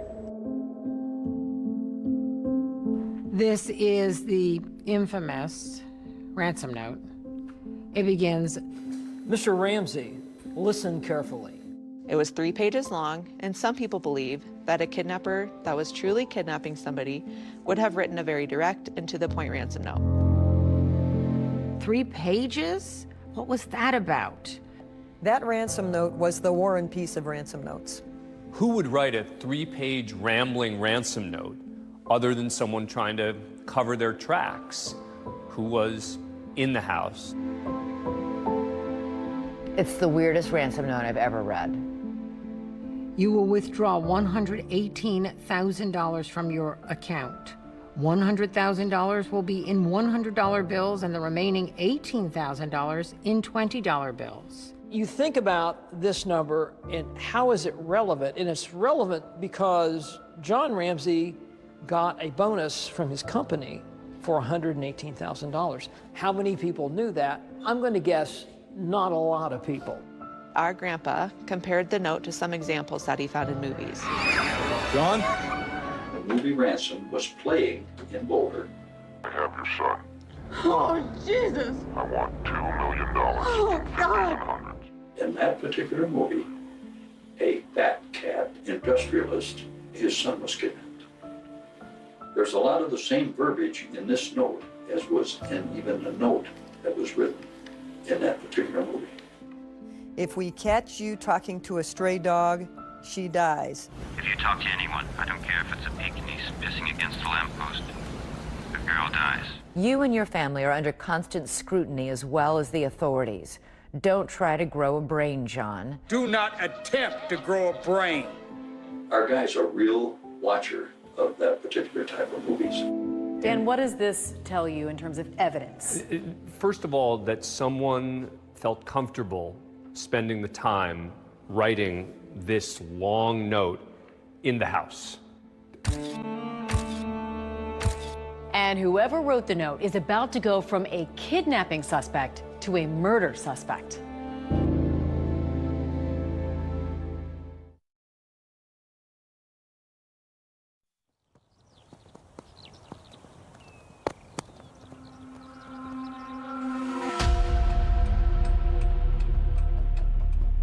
The ransom note had indicated there would be a call between 8 and 10 a.m. And the police had prepped me on how to respond in a phone call, and it's very important you hear John Bonet's voice. Police officers were leaving at 9:30 and 9:45 before that time period of the phone call had even expired. One lone detective was left on the scene. Detective Linda Arndt is left behind in the house with John and Patsy Ramsey. She didn't have extensive homicide experience managing a kidnapping and what was about to unfold. This was likely pretty overwhelming for one lone police officer. Everyone is cleared but the family friends, victim advocates, and the detective. So nobody was cleared? Yeah, that doesn't make sense to me because everyone should be cleared from the scene. The house is full of people. And so this is a crime scene that is now being destroyed piece by piece. I was praying. Linda Arndt had said to me, we're hopeful that the kidnappers will just drop JonBenet off someplace. And I kept looking out the window, clutching this cross and just imagining that she was going to come running down the street. They're waiting for a telephone call from the kidnapper. What's going to happen next?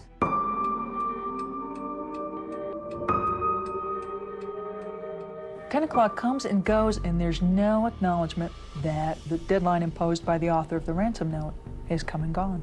Nobody seemed to mark it or freak out about it. She noticed John Ramsey checking his mail in the kitchen and thought that was odd. Linda Arndt tells the restless John, why don't you look around the house, see if anything is missing or looks strange. Check the house, top to bottom. Look for anything that might belong to JonBenet that is in place where it shouldn't be. John took a friend with him. They went to the basement, and John opened the door. You opened the door to the small room. I knew instantly what I'd found. I'd found my daughter. She was lying on a white blanket. The blanket was wrapped around her. Her hands were tied above her head. She had tape over her mouth. I immediately knelt down over her, felt her cheek, took the tape off immediately off her mouth. I tried to untie the cord that was around her arms. I couldn't get the knot untied. Picked her up, and I ran upstairs and laid her on the floor and still had a hope that she was alive. And I see John Ramsey carrying JonBenet up the last 3 steps from the basement. She looked like she was sleeping. She had some marks on her face and on her neck. I knelt next to her and I leaned down to her face. And John leaned down opposite and he asked if she was dead. And I said, yes, she's dead. And as we looked at each other, I remember, and I wore a shoulder holster, tucking my gun right next to me and consciously counting, I've got 18 bullets. Why did you do that? Because I didn't know if we'd all be alive when people showed up. She clearly felt in danger. At that moment, she made it clear that she thought that John Ramsey killed his daughter and that they might kill her. It was shocking to me that she would think that. How is it that you have all these cops searching a home and nobody finds the body, but you asked John Ramsey to go look for things out of the ordinary, and he finds his daughter in a room that had never been opened by anybody in law enforcement? That's crazy. He lays her on the living room floor where just a few minutes before, friends and neighbors have been walking and, you know, bringing in fibers and whatever to contaminate the scene. And then the coup de grace. He grabs a blanket, which is full of who knows what kind of contaminants, and throws it over the body. Patsy was being kept out of the room, and I didn't want Patsy to see JonBenet laying there like that. I remember walking in and seeing her lying there in front of the Christmas tree. I knelt down over her and just laid my body on her body and my cheek against her cheek, and it was cold. And Father Raw was there. And he started saying the last rites, I believe. And I just kept saying, no, no, you know, ask God. Ask God to raise her. So we're talking a major blunt force. This is just a massive blow. But the ultimate cause of death was strangulation with something called a garrote. Brad, what type of a weapon is a garrote? How does it work? It's a device of string, and it's wrapped around what ends up being a piece of a paintbrush. And what happens is, as JonBenet is losing consciousness, she's leaning forward. And so this gets tighter and tighter, and you can see how it cuts into my hand. You can see exactly why it cut into her neck. And that ultimately, according to the ME, is what killed her. It seems to me that she had been attempting to remove the ligature from around her neck, and that tells me she was alive when she was garroted. There were signs that JonBenet had also been sexually abused. The broken pieces of the paintbrush that were used for the garrote were also used to sexually assault her.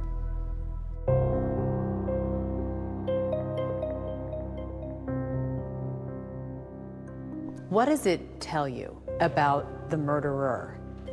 Just how vicious and awful this death was for her. A person that would do this to a 6-year-old in this fashion clearly is into sort of sadistic behavior, that they like torture to a certain extent. This is clearly somebody who was really into this. And was here with the intent to kill. There was no evidence of a break-in. There was no jimmying on the front door. There were 4 people in that house, and 1 died overnight. From the very beginning, they suspected the parents. Within minutes of JonBenet's body being found, this was who they were going to go after, and that's what they did. The police are thinking, we got to talk to those parents, and we got to talk to them right now before they start getting their story straight together.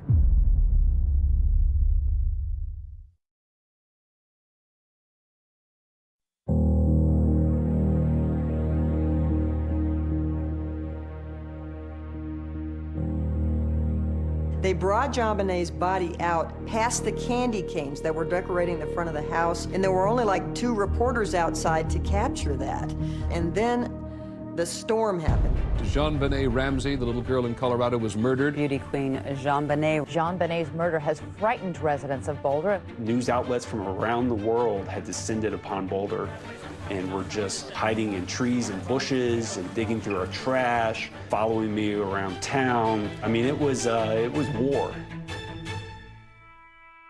The JonBenét Ramsey case was completely out of control. You also have to remember the O.J. Simpson case had wrapped up. The 24-hour news cycle, their content had dried up. And so along came the Ramsey family, and we fit right into that slot. JonBenét Ramsey was a precocious 6-year-old. She had been strangled to death in the basement of her own home. You have the shock, this incredibly horrendous crime, and then you have these videos that surface.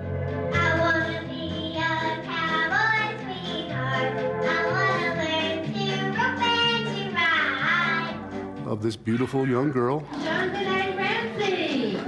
Dark blonde hair and green eyes. Dancing in her costumes, and those were the first viral videos. She'd like to become an Olympic ice skater. It's part of what turned it into an international circus. Now we have Instagram and we have Snapchat, but back then, this was one of the first moments in time where something truly went viral. This little girl's image was everywhere overnight. The biggest negative factor about John and Patsy Ramsey was that they had allowed their daughter to be in child beauty pageant contests, and people did not like them. As our grandpa stated, this was a brutal, premeditated murder, not just a little doink on the head covered up by perverted staging. It seems unimaginable to most parents out there that any parent could do something this brutal, this heinous to their own child, and yet police found evidence from the beginning that in their minds pointed directly to the Ramseys. Particularly, Amy, when you start with children of this age, when they die, tend to die at the hands of their parents. So the focus is naturally going to be on the parents to begin with. Now, in the house, the ransom note is written on a pad that belongs to Patsy. So this is the notepad. This location right here is where the note was physically found by Patsy. The pen that was used was in the house. So this is the garrote that was used in the murder of JonBenét, and it's a special significance because of what it was made from. Yes, it basically is an artist's paintbrush that's broken, and what's important is that it actually came from Patsy's art supply. And there were even fibers on the backside of the duct tape that had been on JonBenét's mouth from Patsy's clothing. And that was very, very important. But there are problems because Patsy lived in that house. Would those fibers have been there anyway? The police started thinking, well, maybe this is just a cover-up, that the Ramseys harmed their child some way, then panicked and tried to create basically a kidnapping scenario. Patsy and John should have been taken to the police station immediately for separate interviews, for examination of their body for defensive wounds, for collection of their clothing. That never happened. At this point, they haven't interviewed the mother or father. Not surprisingly, they're still very grief-stricken. They have not been in any kind of condition to be interviewed. A couple of days after he finds his daughter's body in the basement, police speak with John Ramsey, but this is not a formal interrogation. My father, myself, we all marched into that police station, gave blood, we gave hair, we gave fingerprints. The thing that really stuck with me is two detectives hand me their business cards, and one says narcotics officer and the other says auto theft. And I bury my head into my hands because I knew at that point we were in a bad spot. Boulder police didn't have the resources to solve a complex homicide. John interviewed with Boulder police. Patsy's doctor said she was too medicated and unable to get out of bed.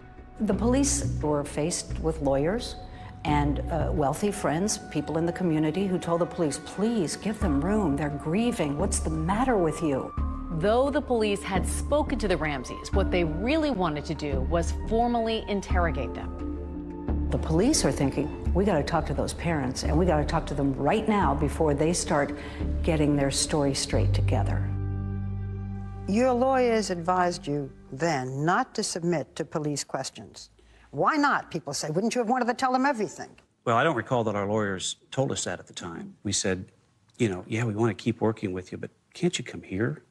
We can't go out. Patsy was in bed. Patsy was barely able to move. We were perfectly willing and anxious to work with the police to find the killer. We had a higher priority at that point, and that was to bury our daughter. The family is flying the body back to Atlanta for burial. On New Year's Eve, JonBenet was laid to rest just outside of Atlanta, Georgia. This service is in loving memory of JonBenet Patricia Ramsey. We flew back to Atlanta to bury JonBenet, Atlanta being our home. Atlanta being where my oldest sister Beth is buried. We give thanks today for JonBenet, for the love that she had for her parents. I want to go back to the funeral. Whatever we do, we're gonna go through it together. We may not get far, but sure as the star, wherever we are, it's together. Wherever we are, it's together. We sang that. She and I sang that together. We'd sing it driving in the car, and we just knew that we would always be together in everything. I wanted my children to know that I was with them through thick and thin, regardless of what happened in life. You know, unconditional love. Oh, look at that. You can go places now. Every murder case that I've ever done, the parents are so grief-stricken, but they sometimes make a nuisance out of themselves at the police department. The Ramseys, literally the day after JonBenet's funeral, sit down for a television interview. The next thing the police knew, they were on CNN.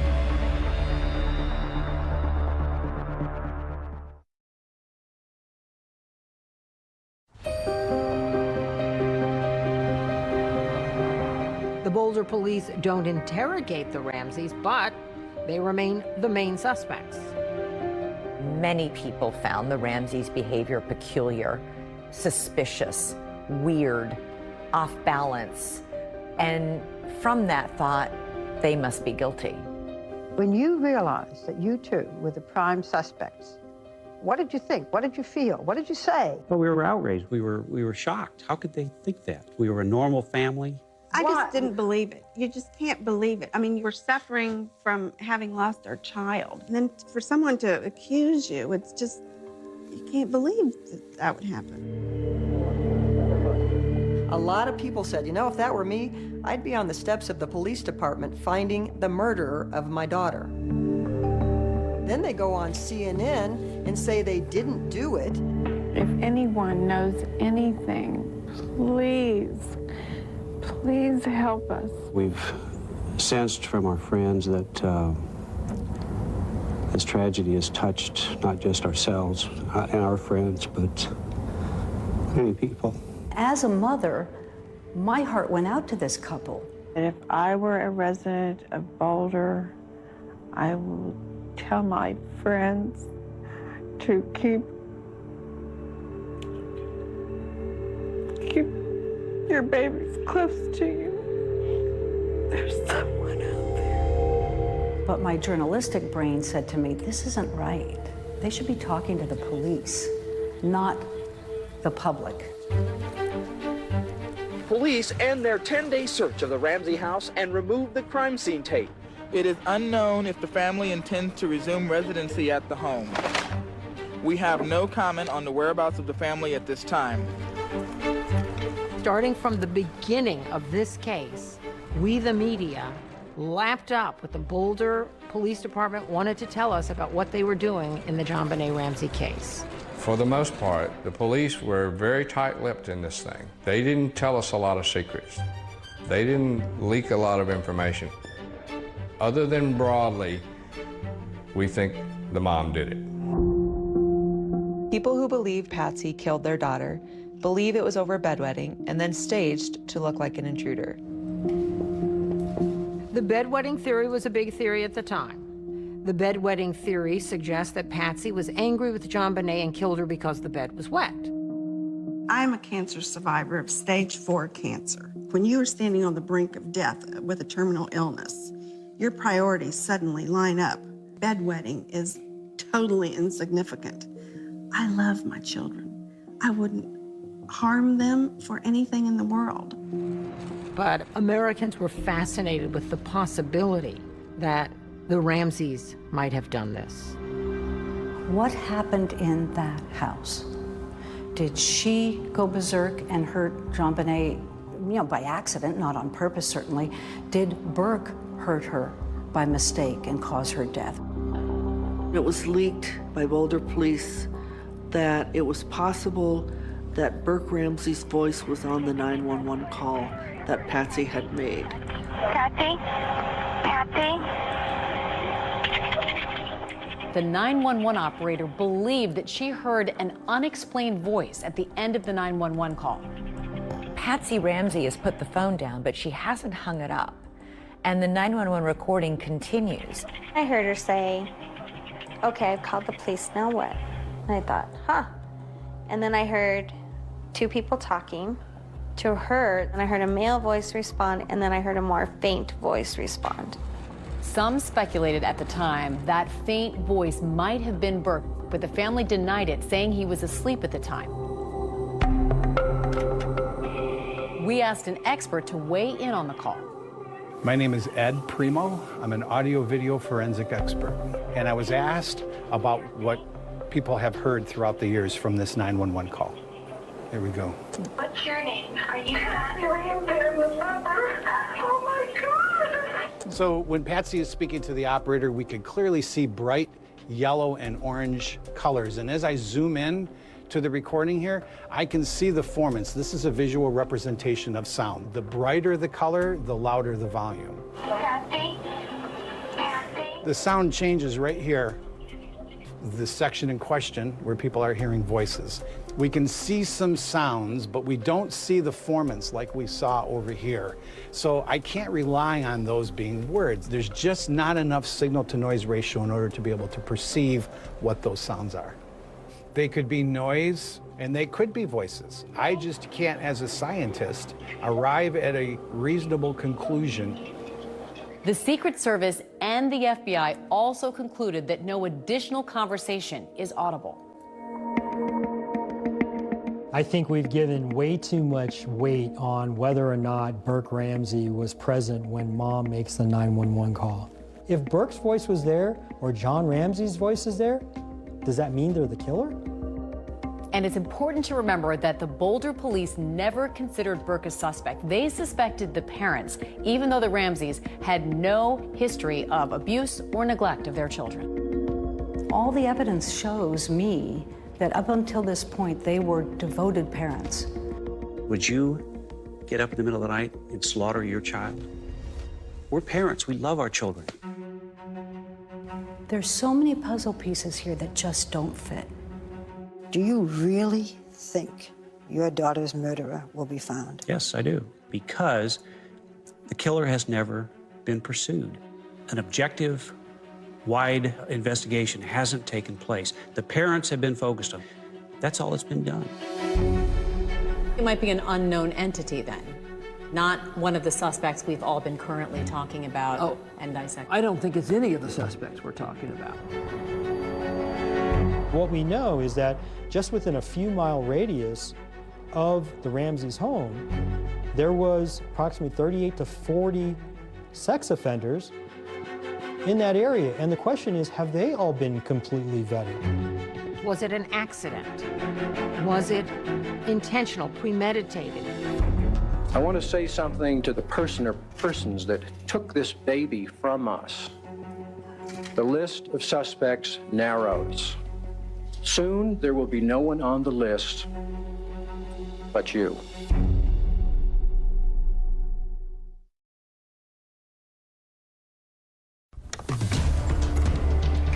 Our killer is JonBenet. How many victims has he had in the past? And how many victims is he going to have in the future?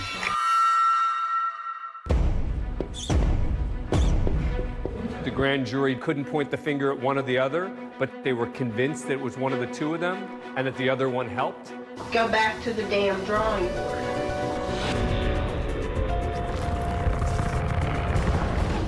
There was a person seen going across the lawn of the Ramsey house. Lou dedicated a big part of his life to finding JonBenét's murderer. Detective Lou Smith was like, whoa. He just said, I have a name. I want you to write it down. Lou took all of the information that he had and developed a database. 3 generations of my family has been involved working on the JonBenét Ramsey case. First officer arrives at 5:55.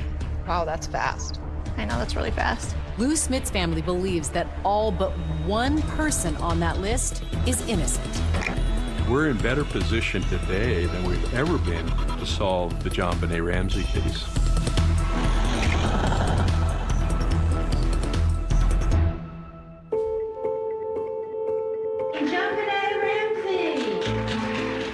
JonBenét was an entertainer. She would entertain at the drop of a hat. She loved to sing and dance and perform. It was a natural for her. I competed with JonBenét. She had all these wonderful costumes and outfits, and she had this presence. Third runner-up, JonBenét. It wasn't really a competition to her. It was more of like, this is fun, like let's go on stage and do that. My name is JonBenét Ramsey, and I'm 5½. What is your favorite animal at the zoo? The monkeys, because they laugh and stuff and hang around. Today, that little girl would be 30 years old. I was her age. She would be my age now. She would be pursuing her own career. She never got to grow up. She is frozen in time now.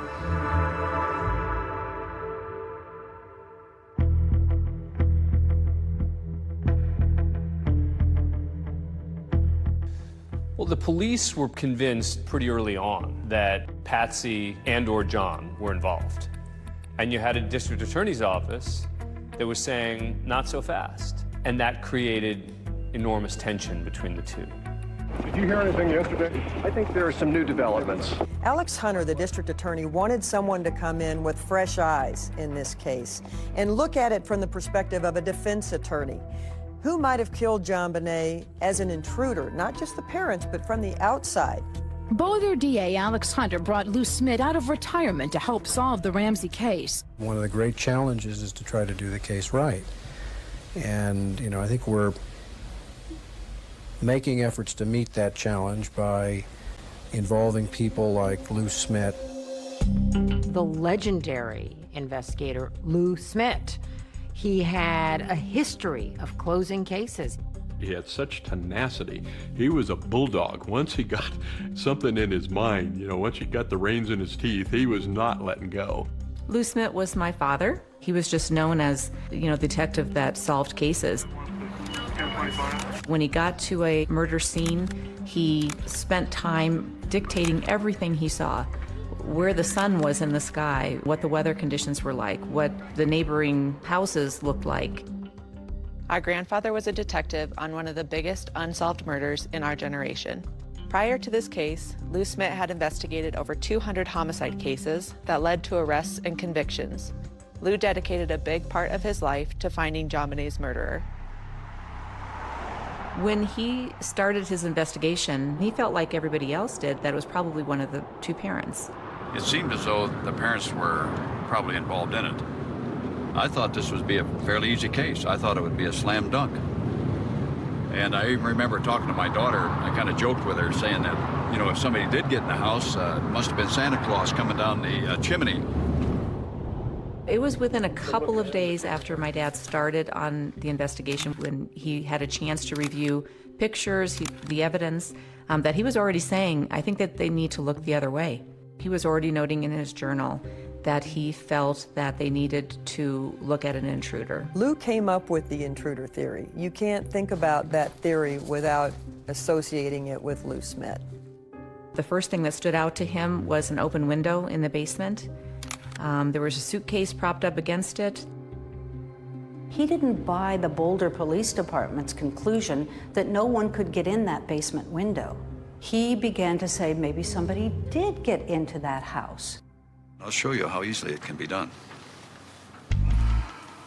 So what did Lou Smith do? He went and climbed in the window himself with a camera rolling to prove that it could be done.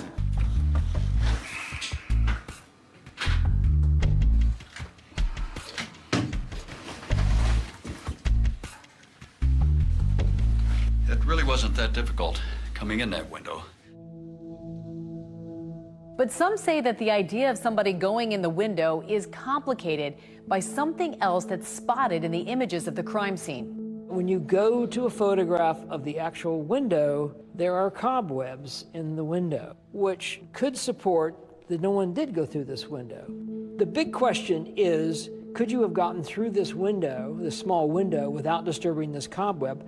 I think the answer to that is maybe. But the other important point is, how soon was this picture taken after JonBenet was killed? Because spiders can replicate webs very fast. Also found in the basement by JonBenet's body, a shoe print, high-tech brand that did not match any shoes in the Ramseys' house. And then there's the high-tech footprint as well. Then there's the high-tech footprint found next to JonBenet that I think the investigators believe, and maybe rightly so, that that's the bad guy's footprint. Some argue the footprint could have been inadvertently left by police officers there at the scene. But another factor in Lou Smith's investigation, two strange marks on JonBenet's face and back. The marks themselves, both on the back and on the face, were the same distance apart. Suddenly a little light went on, and it was just like, wait a minute, it was a stun gun. Smith looked at other murders where a stun gun was known to have been used. He examined images of a crime victim who had a known stun gun injury. And the marks are very similar to the face of JonBenet. He also looked into an experiment performed using stun guns on pigs. These marks were also the same as the marks found on JonBenet. When we did the pigs, we get perfect marks, just almost like on the back of JonBenet. This brings back our grandpa's whole motto that things are usually what they seem. Don't make it complicated. There's no reason at all for the Ramseys to use a stun gun, and the Ramseys don't have a stun gun. If it's not a stun gun, what is it? That's the question I always ask. You tell me what it is. So everybody sort of poo-pooed and ridiculed the intruder theory until Lou Smith started to stand up and point out things that everybody else, from the Boulder PD to the general public at large, had overlooked or dismissed. He said, wait a second, we need to look at this again. It actually is possible. It actually is plausible. And in his view of it, it's actually the most likely thing that happened. The police and the district attorney are at odds. The DA is looking at the intruder theory, the police focused on the parents, but both want to get the Ramseys to come in for a formal videotaped interrogation. Go back to the damn drawing board. I didn't do it. Lou Smith thought that the Ramseys were being targeted unfairly. I thought there was something drastically wrong. I had seen evidence of an intruder.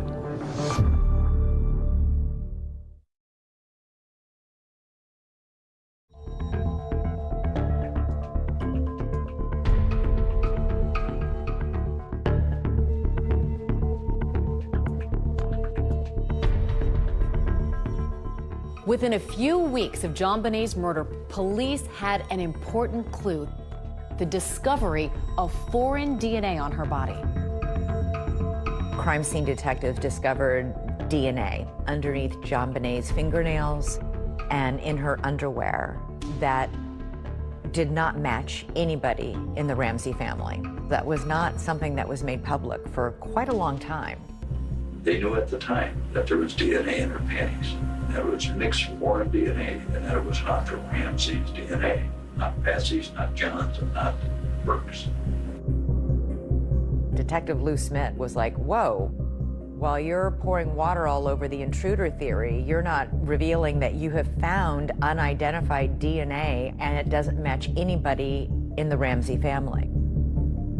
Lou is just incensed that the focus is still being, well, it could be Patsy, maybe we need to get her to confess.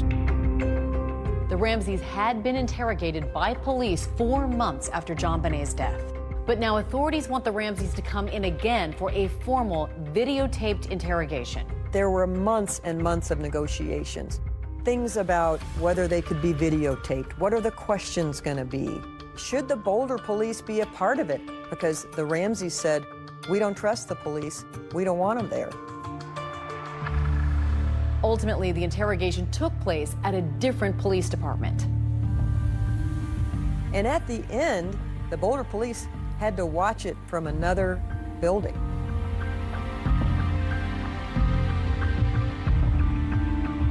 The Ramseys finally sit down with the police for a videotaped interrogation in June 1998, a year and a half after JonBenét's murder.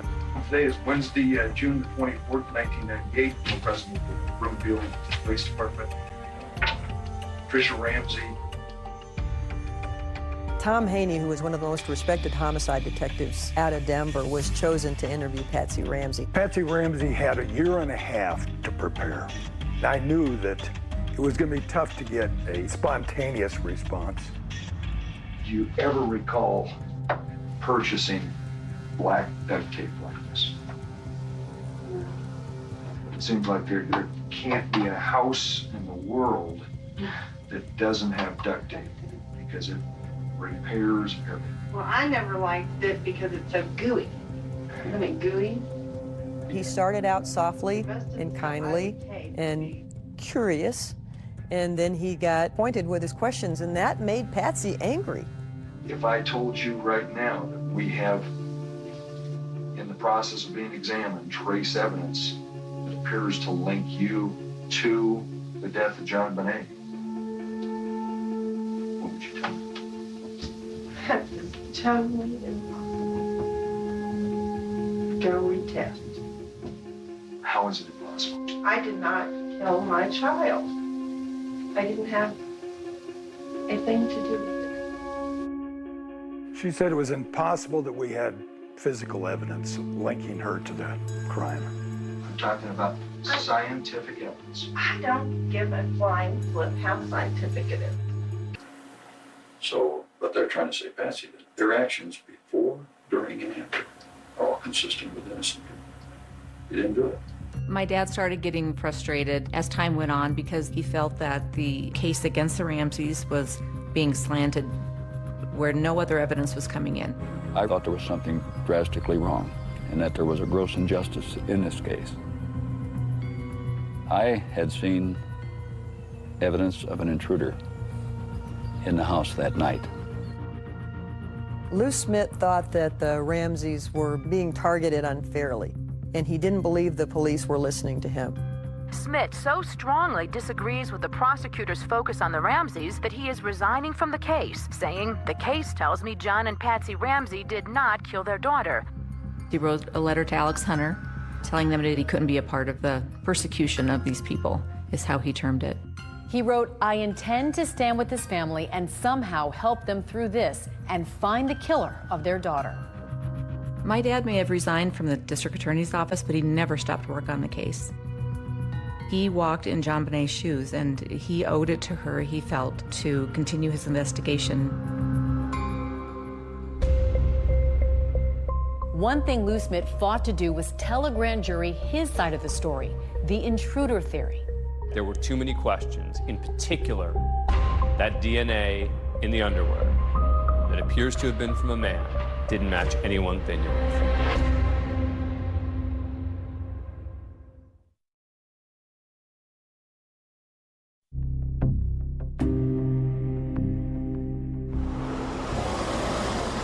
Grand jurors arrived at the Boulder County Justice Center this morning and were escorted into the courthouse by sheriff's deputies.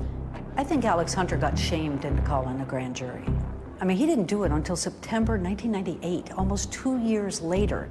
And I think the media pressure and the pressure from the police department forced him to do it.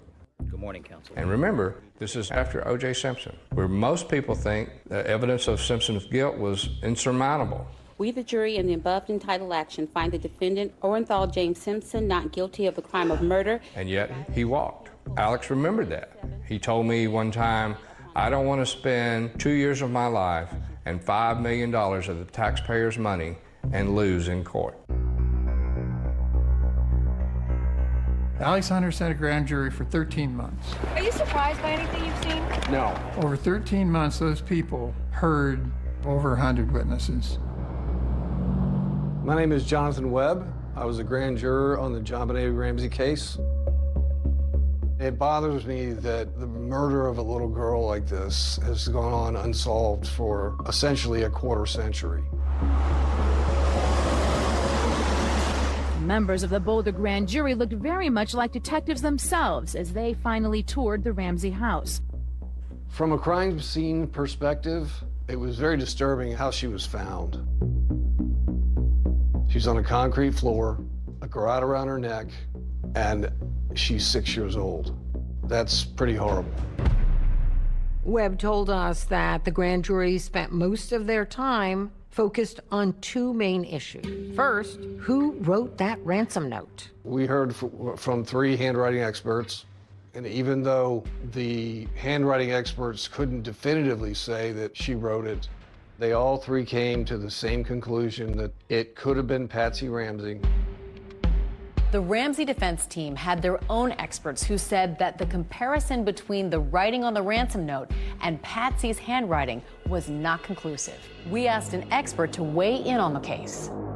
My name is Jennifer Nasso. I am a forensic document examiner. Handwriting is a great piece of evidence to have because you can identify the writer of a piece of writing. Throughout the ransom note, there's potential that the author attempted to disguise their writing. It doesn't look smooth and fluid. It's very, very shaky. So it looks like someone was purposely trying to shake their hand to alter the way that the writing looks. This is an example from the ransom note, where you see that kind of typewritten formation of the letter A. This is also from the ransom note, where you see that regular printed A. There are similarities between the ransom note and Patsy Ramsey's writing. However, the similarities that are seen are very general in nature. They're characteristics that many people execute within their writing. So here is another example. This formation seen in the ransom note is 2 strokes where there's the stroke downward, the pen is lifted up, and then the bowl is created. Right here, again, from the ransom note, where it starts the formation of the bowl and terminates upward. So down here are examples of Patsy Ramsey's known writing. And you do see some of those formations again. That is significant that we see each of the formations represented, but keep in mind this is one letter from the whole ransom note. Is it possible that Patsy Ramsey wrote the ransom note? Yes. Is it possible someone else wrote the ransom note? Yes. And the grand jury believed that she wrote it. The second focus for this grand jury, according to Jonathan Webb, was the viability of the intruder theory. Smith actually presented his intruder theory to the grand jury. This is the very first photo taken of the training room basement window. The window is wide open. Now, if I was a detective, I'd have said, wow, this is entry. But the grand jury wasn't buying the intruder theory because of those cobwebs in the window. The intruder theory didn't make sense to the grand jury. The Boulder police had photographed cobwebs. So for someone to get through a small opening like that and not disturbing a cobweb would be remarkable. A grand jury does not decide guilt or innocence the way a regular jury does. The grand jury is only there to decide whether or not there is probable cause to charge the suspects with a crime. We were troubled by to what level of confidence do we need to have to vote to indict? And it's the preponderance of the evidence, which means greater than 50%. And soon after that, we voted to indict. Both Patsy and John are accused of permitting a child to be unreasonably placed in a situation which posed a threat of injury to the child's life or health, which resulted in the death of JonBenet Ramsey. And then in the other one, did unlawfully, knowingly, and feloniously render assistance to a person with intent to hinder the apprehension of the person. These two things together make it clear that the grand jury couldn't point the finger at one or the other, but that they were convinced that it was one of the two of them and that the other one helped. This is 7 News at 5. There is high anticipation in Boulder right now for a Ramsey decision, and we are about to hear an announcement from Boulder DA Alex Hunter. I and my prosecution task force believe we do not have sufficient evidence to warrant the filing of charges against anyone who has been investigated at this time. I was shocked. It's extremely unusual for a grand jury to vote to charge and the DA not charge. And you think it was the right decision? I think it was the right decision. I think no matter what you think about the case, I think that they would never have gotten a conviction. Thank you very much. There were too many questions, in particular, that DNA in the underwear that appears to have been from a man didn't match anyone they knew of.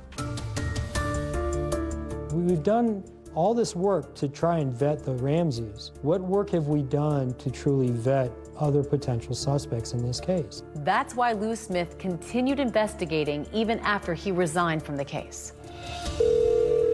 Lou Smith calls me cold, and I said to him, I've been praying for somebody to call and want to listen. Well, I believe a friend of mine killed her.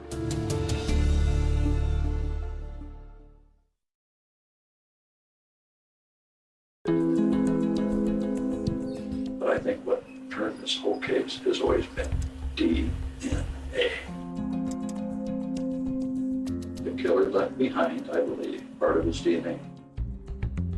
Over nearly 13 years, Lou took all of the information that he had on this case and developed a database. In this particular murder, he thought that DNA would solve this case. But Lou Smith couldn't have imagined the advances in DNA that were to come, advances that would lead to a number of big surprises in the case. What was developed is a thing called touch DNA. So I just touched this picture, I touched the table. I have now left skin cells on both locations. In theory, that could be scraped, and they could match that up to my DNA. In 2008, the then district attorney for Boulder, Mary Lacey, decided to do a new round of DNA testing on JonBenét's pajama leggings. More than a decade later, the items were retested and they found something new. Remember, the previous analysis had already found DNA from an unknown male under JonBenét's fingernails and in her underwear. Now, this new touch DNA uncovered DNA from at least one unknown male, maybe two, on her leggings as well. That's a pretty big thing. That's a pretty clear indication that somebody else was there. You've got DNA now in 3 places on JonBenét's body that doesn't match anybody in the Ramsey family, anybody, and nobody knows whose it is. And so I think that's what drove the district attorney to make a comment that she's basically not going to look at the family any longer. The news broke here at the district attorney's office with this incredible letter to JonBenét's father. DA Mary Lacey wrote John Ramsey, "We do not consider your immediate family, including you, your wife Patsy, and your son Burke, to be under any suspicion in the commission of this crime." John Ramsey appeared on a local newscast. We're certainly grateful for an acknowledgement that we are innocent, that this was an intruder, which of course we've always maintained. Somewhere, somehow, there may be a match to that DNA. Then you got your killer.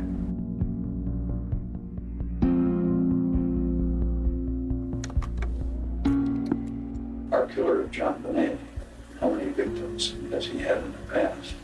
And how many victims is he going to have in the future? And so this killer could still be murdering even today. Lou Smith spent years organizing and investigating the evidence in the JonBenet Ramsey murder case, but eventually he ran out of time. When he got sick with cancer, he knew that his time was limited. And so during that time, he just talked to others about not letting this case die. He had people coming every single day, 60 to 70, 80 people a day coming to see him. And they said their goodbyes. And during that time, he would still talk about the case.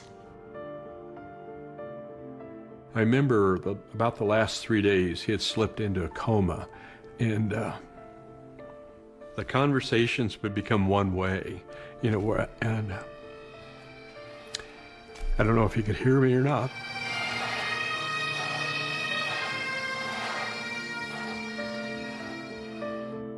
It's very much an honor to be here to celebrate Lou Smith's life and to share my thoughts with you. I'm John Ramsey. I had the opportunity to visit Lou a week before he died. Remarkably, during that time together, Lou talked a lot about the case. He hadn't given up. He never gave up. When Lou Smith died, he passed the torch of the JonBenet Ramsey investigation onto his daughter, Cindy Mara, and she took it. And he just said, I have a name. I want you to write it down. And I did. And he said, that's where you start. You know, we'd be glad to pay that. We don't have that electronic report, so we would need Boulder to send it. After my dad died, you know, a couple of us, our family, and then some of his old homicide partners, we just formed a team. You want to go down to number 2, because that is an in-state one. Yep. What we all share in common is that commitment to fulfill Lou's dying wish that this case doesn't die with him. And I think it's that devotion, that respect, that love for Lou is what keeps our team moving forward. There were a whole host of other possible suspects. This is Bill McReynolds, the local Santa in town. There's no way in the world that I could be involved in the death of this little girl. I adored her. What a perfect suspect. Santa Claus. Wouldn't that have just tied it all up in a nice little bow?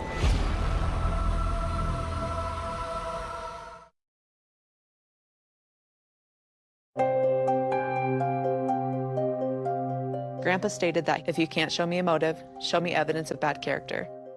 If you can't show me evidence of bad character, show me evidence. He had condensed everything he knew about every person of interest into a spreadsheet. The team that his family created is confident that the killer's name is on that spreadsheet. So what do we know about the person suspected of killing JonBenet Ramsey? The DA says the genetic profile from the DNA belongs to a male. There were a whole host of other possible suspects, ranging from known criminals to friends of the Ramseys. Brad, investigators looked beyond the Ramsey family. In fact, there was some speculation into potential involvement by 2 local men, correct? Correct. Here you have Gary Oliva. He was a homeless man who hung out at a church just a block and a half from the Ramseys' home. And he confessed that he killed JonBenet Ramsey. In fact, he called a friend right after she was killed, crying, sobbing, saying he just killed a little girl. They took a look at him, but eventually eliminated him because there is absolutely no connection between he and the Ramseys, and his DNA, they used that to eliminate him. This is Bill McReynolds, the local Santa in town. I was the Santa Claus for 3 years at their party, and I always liked the Ramsey party, so I called Patsy in particular and said it's time for our party. And apparently JonBenet had made a comment that he, Bill McReynolds, was coming to their house to see JonBenet. I think everybody thought that was a little weird. His DNA didn't match, and he's out of the picture. And then this is someone who actually gets brought up quite a bit. This is Michael Helgoth, and this was high on Lou Smith's list. Michael Helgoth was an interesting character. Lou Smith calls me cold, and I said to him, I've been praying for somebody to call and want to listen. Mike said he wanted to kill himself to get it over with, and that's one thing. And then he said that him and a partner were going to make $50,000 or $60,000 at Christmas. He wanted to crack a human skull. Michael Helgoth evidently committed suicide the day after the Boulder District Attorney threatened that, hey, we're going to find you. The list of suspects narrows. Soon there will be no one on the list but you.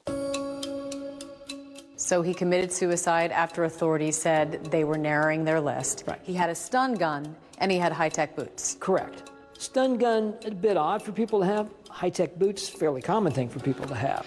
But the real clincher would be DNA, didn't match, and he has no connection to the Ramsey family.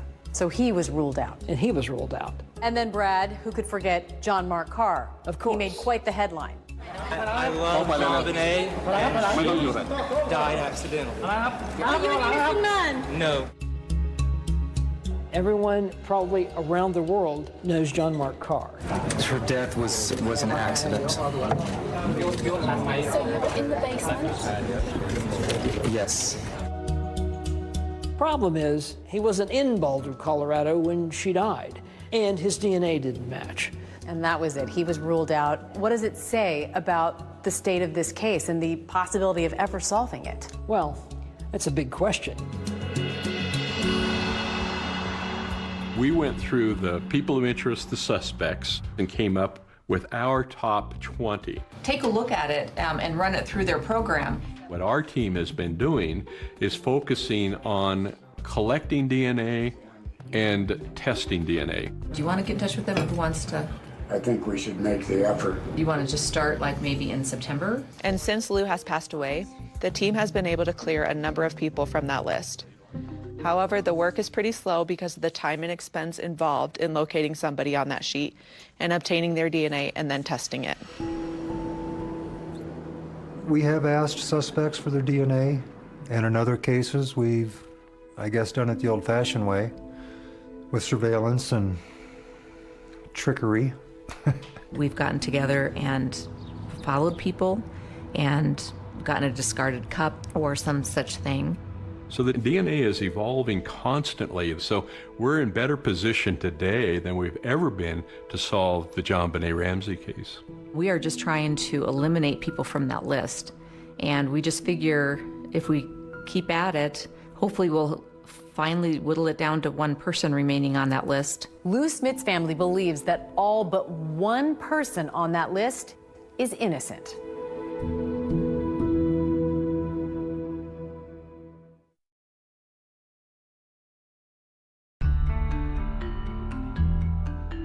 Who murdered JonBenét Ramsey? Will the case ever be prosecuted? Is it still just as mysterious today as it was in 1996? Absolutely. I think it's even more mysterious now to some degree because people have moved away from John and Patsy Ramsey as possible suspects. And so then you're sort of faced with this question of who the heck was in that house? How'd they get in? Why'd they target her?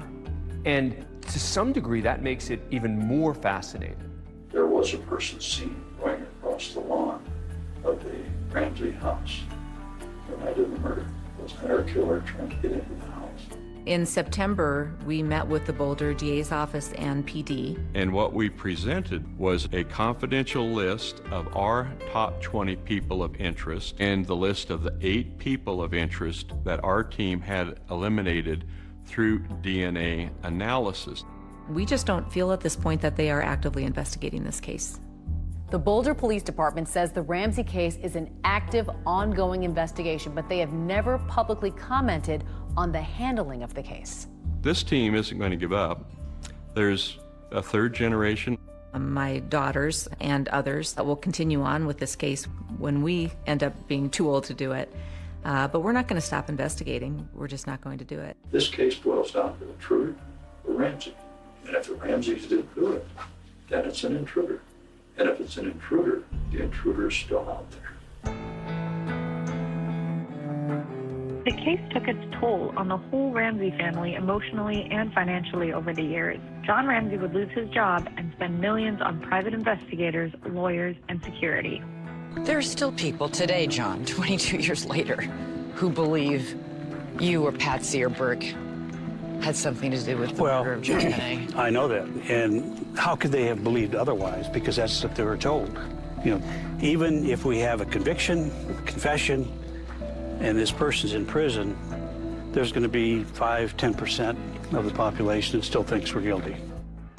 My dad certainly suffered a tremendous amount, but I think he's focused on life today and enjoying life with his family and grandkids, and he's remarried. Patsy died from cancer in 2006. She's buried in Marietta, Georgia, next to JonBenét. In my mind, she's still my 6-year-old little girl. That's how I remember her. Every once in a while, I'll see a little child from behind, a little blonde-headed, ponytail girl, about 6 years old, and that catches me for a second because it looks like JonBenét. The family has not lost the will to fight and the will to find the killer. We work on this daily. There's a group of dedicated volunteers that work on this daily. I want the trauma to stop for the family. And if we can find the killer, then the next generation doesn't have to live with that trauma and the unknown and the speculation. The only way to do that is to find out who did it. I think it's really important for people to understand that this case can be solved.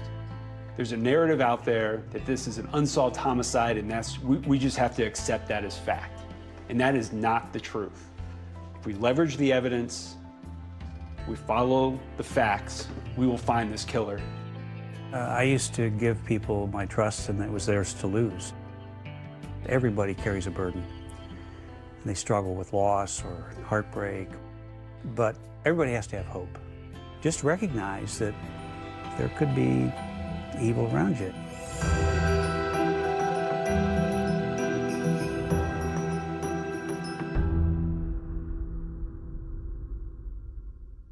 At home, it was terrifying. It was like two different people, and I never knew which Doug I was gonna get. You're 24, he's 54. Were you worried about her connecting with this guy who's so much older? Things didn't start off well. It was like, oh yeah, Eva, this is my new wife. I felt like Ashley was taking my dad away from me. It was all a masquerade. I mean, can I straight up say that? Doug was not who he portrayed himself to be. That was sort of like, what's going on? So you're thinking that your husband, the man who loved you and seemed to adore you, would poison you?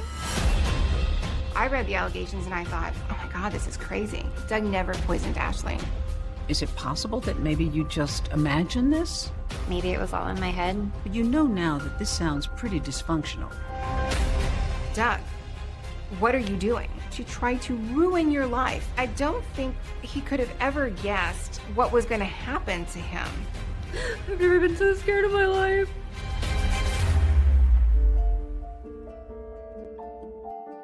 He attacked her in her home and that she fired back multiple times in self-defense. Miss Benefield was in great fear of immediate and severe bodily harm. A woman out on bond, still awaiting her fate. So many law enforcement officials said, no, this isn't adding up. Former ballerina at the center of the so-called Black Swan murder trial. Only two people know exactly what happened. One of them is a suspect for second-degree murder.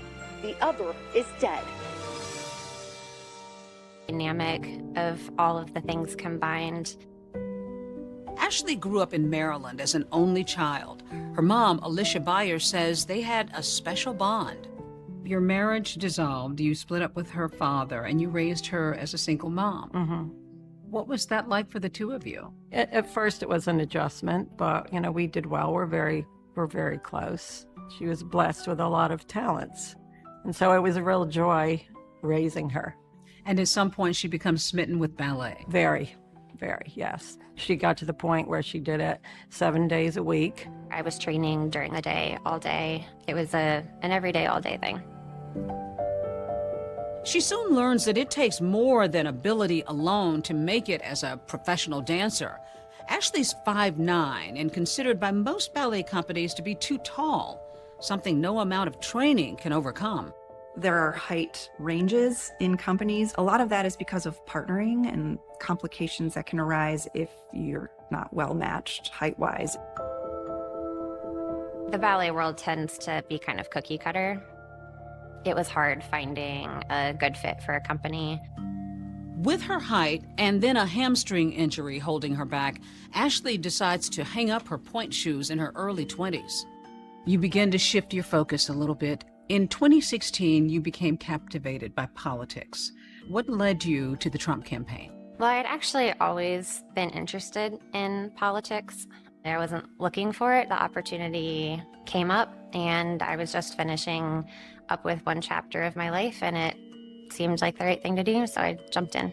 Ashley's job for the Trump campaign was to go to rallies, and she would rile up the crowd, pray with the crowd. You could actually see videos of her online. She thought she was going to be part of the Trump team. In her diary entries from this time, Ashley says she felt a special bond with candidate Trump. She writes, "We got to the plane early and waited for Mr. Trump to arrive." Ashley writes about her hopes for her future. She writes kind of a plea to God. "I want to be a wife and mother. Please bring me to that special man you've chosen for me." Ashley wanted children. She wanted a family. She prayed that God would bring her a man to be with her. She made it clear in the diary what her plan was. In August of 2016, in the thick of the campaign, her prayers seemed to be answered while attending a fundraiser at Dr. Ben Carson's home in Palm Beach, Florida. At some point, you meet a man named Doug Benefield. Yes. What did you think of him? He was charming. Very funny, really smart, confident, but quiet. We were there for political reasons, but then also he was a man of faith, shared similar interests. Those common interests included politics, God, and guns. First night that Doug and Ashley met, Ashley had a gun in her bra. Doug, who has a military background, he thought, wow, look at this girl. Like, she's strong and she's powerful and she's, not afraid of weapons, and everything about her was just great. He nicknamed you Ashley Oakley. Yeah, we both had very strong opinions about the Second Amendment. That was something we bonded over. I had a concealed carry permit. You wanted to be a responsible gun owner. We talked the whole night. When the evening was over and everyone was leaving, we were texting and up till 3 o'clock in the morning. It just seemed like I had met my soulmate. We were like the perfect match. He kind of swept me off my feet. It was like a whirlwind. I think it was about 4 days in when he first told me he loved me. 4 days? That's pretty quick. Yeah, it was quick. Something else Ashley says didn't bother her was the couple's significant age difference. You're 24, he's 54. Yeah. You're a young woman. Suddenly you're being romanced by this 54-year-old man. Did anybody in your life say, slow down, Ashley? No, it just kind of happened. But the bliss wouldn't last. Ashley learns that the man she's falling for has been married before. Nothing was adding up. The more I tried to figure things out, the more the story changed. And she says she begins uncovering secrets, leading her to wonder just who Doug Benefield really is.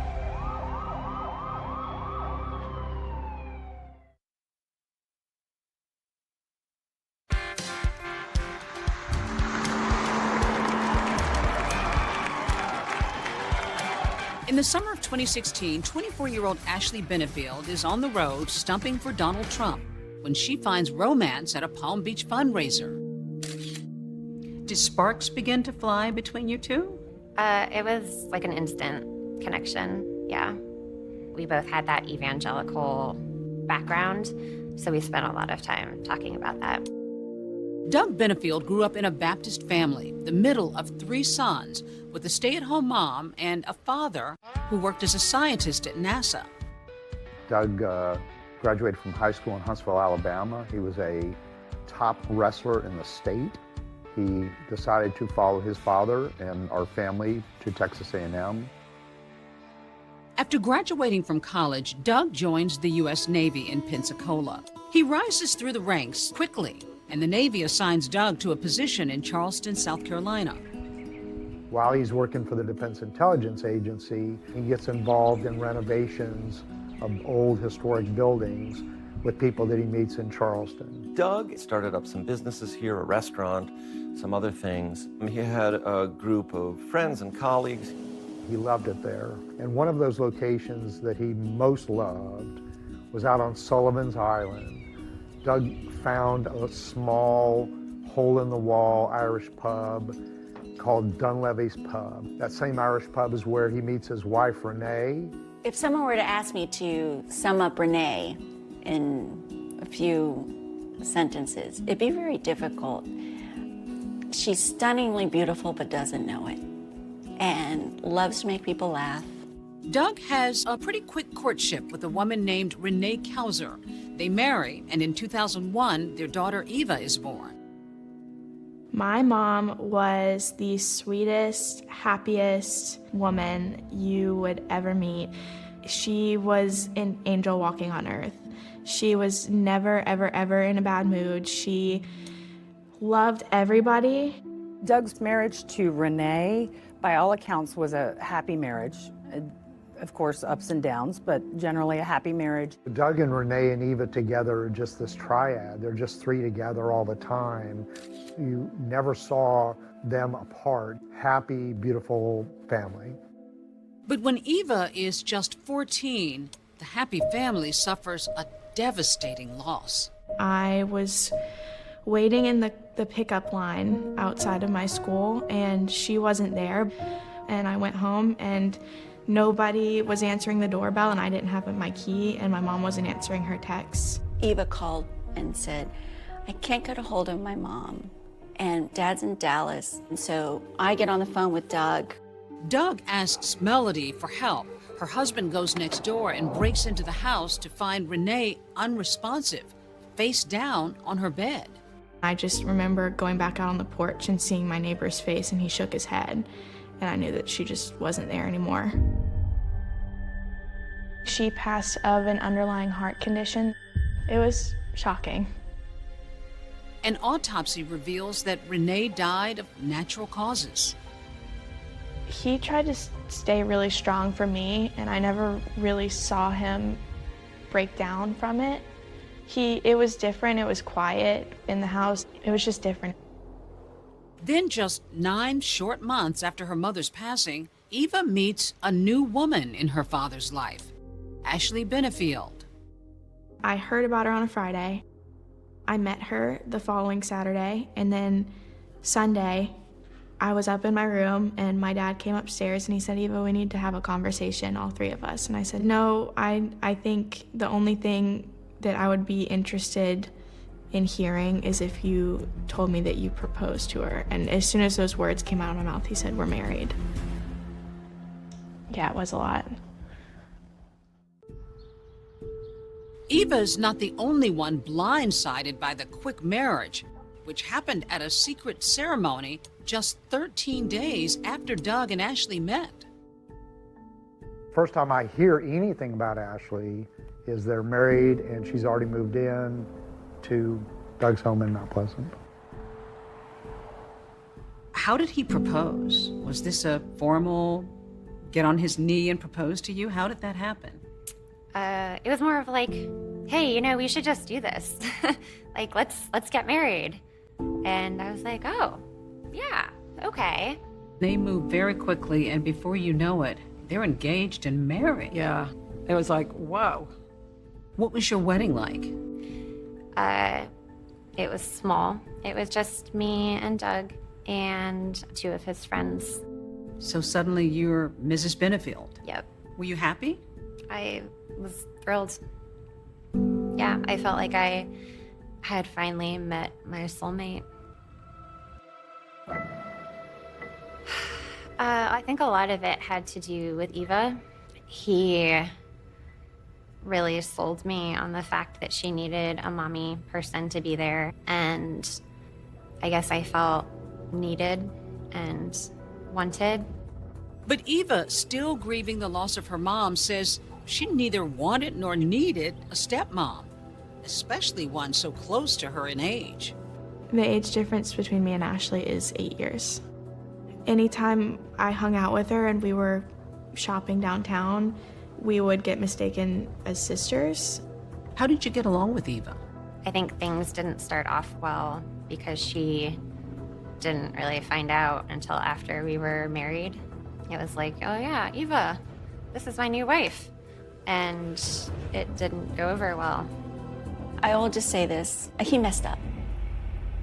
He messed up by jumping in to a relationship and not inviting his daughter into it. That was, I think, a huge mistake. My dad seemed very excited and happy, and I also understood that he was grieving differently than me. Ashley and Doug are moving full steam ahead. They don't just want a romantic partnership, they want to be business partners. It seemed like we found something, once again, that we were both equally passionate about, so we just hit the ground running. But what Ashley and Doug don't realize is that both the romance and the business will soon self-destruct. You can't make promises and not live up to them. Like, what's going on? People were mad. I found out that it was all a masquerade.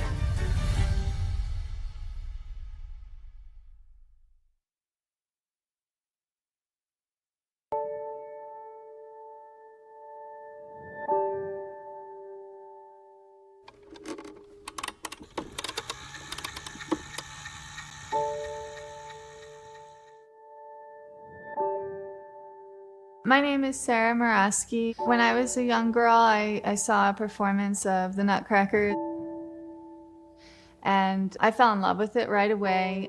I knew right in that moment that's what I wanted to do with my life. After years of sacrifice and dedication, Sarah finally gets her big break. She's cast in the Pennsylvania Ballet's production of The Nutcracker, in the lead role, the Sugar Plum Fairy. It was like it was a fairy tale in a way. In that moment of my life, it was everything I could have dreamed up. But Sarah says one night backstage, her dream is unexpectedly shattered. She's told that the company is going in another direction. The director took me aside and said, "You're too tall." For me to even think that it was done was unimaginable after sacrificing my whole life for this moment, for this career. It was a few months after that that I received a message online from Ashley Benefield. Ashley says she and Doug were talking one night when they had the idea to start a ballet company that would include all kinds of dancers. I was a tall dancer. I'm just a tall person, I guess. I just been talking about how there were things in the ballet world that I didn't think were right, and that, well, you know, if it was up to me, I would do it differently. And he was like, "Well, why don't we do it?" Ashley called me. We spoke. I remember her saying things like, "I want to make a change for ballet. I want ballet to be able to show its beauty in the best way with all different kinds of dancers." The concept was diversity. I trained with beautiful dancers of all shapes, sizes, colors, backgrounds, you name it, and I watched them have a hard time getting a job. I was frustrated by that. You came up with the name for it, American National Ballet. Yep. So he was going to handle the business part, and you would be more creative. Yep. Doug had done a lot of like fundraising for different companies, for a lot of these kind of up and coming tech companies. And I remember him being like, "Oh, you know, tech companies and ballet, like I'm sure we can, you know, fundraise for both." Doug sat down with me and directly asked me, "I want you to work with Ashley. You know what you're doing to help get the basics of the company started." He said they were doing a ballet company, and I'd come home from school and Ashley was in the dining room with headshots laid out, sticky notes everywhere. When I was originally brought in, Ashley had already hired, there were 50 dancers in the company, which surprised me because when you're first starting out, that's an awful lot of money that's going out, and you don't have any money coming in yet. That was sort of like, what's going on? It just seemed like a lot for a company that was starting out, and that maybe they were biting off more than they could chew. Even though he doesn't have the backing yet, Doug is convinced that he can raise the money. So dozens of dancers from all over the world flock to American National Ballet with the promise of year-long contracts, state-of-the-art studio facilities, even a housing stipend for apartments in the heart of Charleston.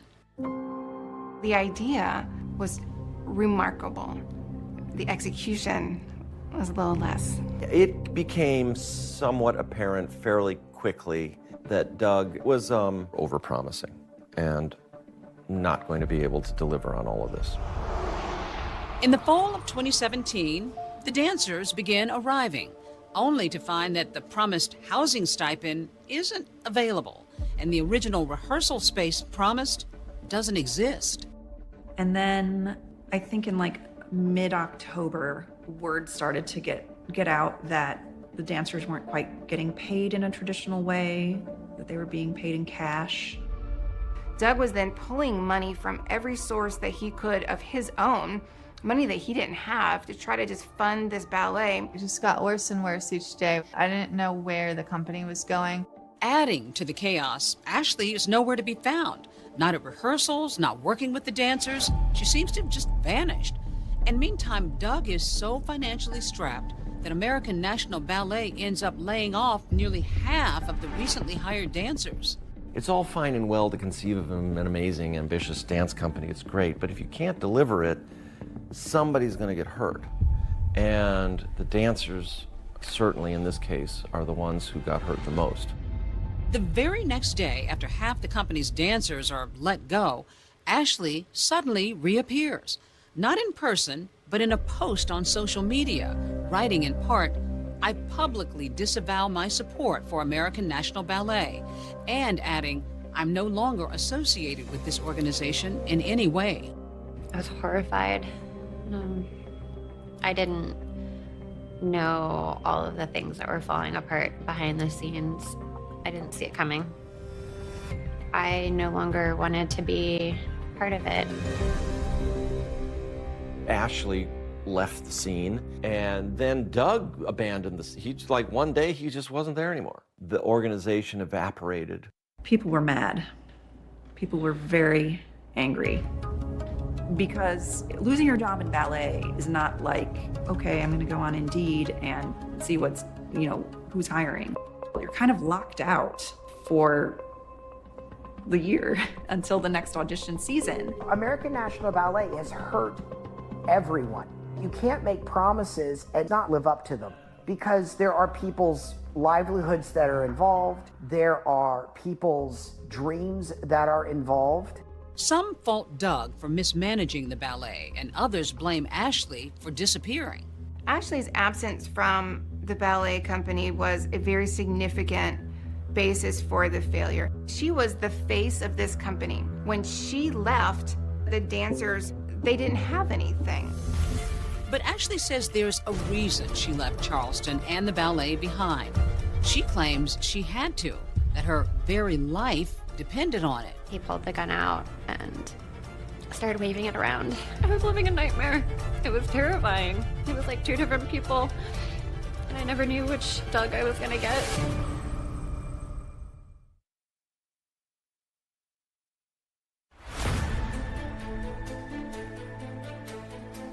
In less than a year, Doug and Ashley Benefield's American National Ballet goes bust. What very few people knew, though, was that behind the scenes, the same was happening to the couple's marriage. Doug always explained to me that the biggest factor of growing tensions at home was the conflict between Ashley and Eva. I felt like Ashley would try and act like my mom and tell me what to do. And I was like, you were less than 10 years older than me. Ashley says while American National Ballet is getting up and running, Doug and her arguments over Eva and the ballet become more frequent, aggressive, even scary. He would yell and scream and cuss. It was like Dr. Jekyll and Mr. Hyde. Things would be happy and okay one moment, and then the next minute he was out of control. I never really saw a shift in their relationship, but that's also because I was trying to stay out of it as much as possible. I said, okay, if my dad's happy, I'm happy. On June 15, 2017, Eva is out of the house when a heated argument between Doug and Ashley quickly escalates. He pulled the gun out and started waving it around. He threw the gun at me. He said that if I left, that he was going to kill himself. I begged him not to. And then he pulled the trigger. And the bullet went into the ceiling. At a legal hearing the couple will later attend, you can hear Doug's own voice as he describes this incident. While he doesn't deny the argument or firing his 9mm, he disputes Ashley's characterization of the fight. You did discharge the gun into the ceiling, correct? Yeah, I did. It was a horrible decision. She says, he then threw the gun at me. That didn't happen, did it? No, I did not throw the gun at her. I just kind of spun in the chair and threw it against the wall. She says Doug then grabbed the gun again and held it to his own head, threatening to kill myself. Did you do that? No, I did not. Ashley says at another point during that same argument, Doug physically abuses the family dog. He hit Sully. Your dog. Sully got between us and he punched him. At that same 2018 hearing, Doug tells a different version of this story to Ashley's attorney. You also punched the dog the day that you discharged the firearm? He jumped up in my lap. He's a big dog. I admit I hit him. I didn't hit him like you would, hit a punching bag or anything, but I hit him. But yes, I was probably too physical with him. Were you beginning to rethink the marriage? After he shot the gun in the house, that's when I really realized that I had a problem. I didn't know what to do, and I didn't know what was coming next. What comes next for the couple is a bit surprising. A celebration of marriage 9 months after their initial hasty I-dos. They had a wedding ceremony right after that. Everyone's smiling. She's smiling. People had already booked their tickets and everyone was coming. And I didn't want them to see that part of my life. I felt like a failure. I didn't know what else to do. Even with their turbulent marriage, Doug and Ashley decide they want to have a child together. In August, you find out you're pregnant. What do you think initially? I was scared. It was supposed to be like a happy thing, but my heart dropped. Like, what am I supposed to do? Here again, Doug's story differs from Ashley's. It wasn't an accident, of course, that she got pregnant. It was planned. Doug had had a vasectomy years ago. Ashley paid with her own credit card for Doug to have a vasectomy reversal, and they then started to try to get pregnant. One thing both sides do agree on, Ashley had a difficult pregnancy. It was rough. Morning sickness? Yeah, and it wasn't even morning sickness. It was like around the clock sickness. I couldn't eat. He couldn't take care of me, and he drove me down to Florida and dropped me off at my mom's house. Doug's life is a whirlwind. He's got his hands full in Charleston with the ballet company and raising his teen daughter, Eva. And he's spending his free time driving to Florida to be with Ashley. The two are in constant communication. Doug was driving back and forth to take care of his family, spread it across these two states. And he had to also be back in Charleston because on September 18th, this was going to be the big launch of the American National Ballet. Ashley was not going to be able to be present for the launch, supposedly because she was so sick. But at that very moment, what Doug doesn't know is that Ashley and her mom are driving from Florida to Charleston, not to attend the ballet launch, but for an entirely different reason.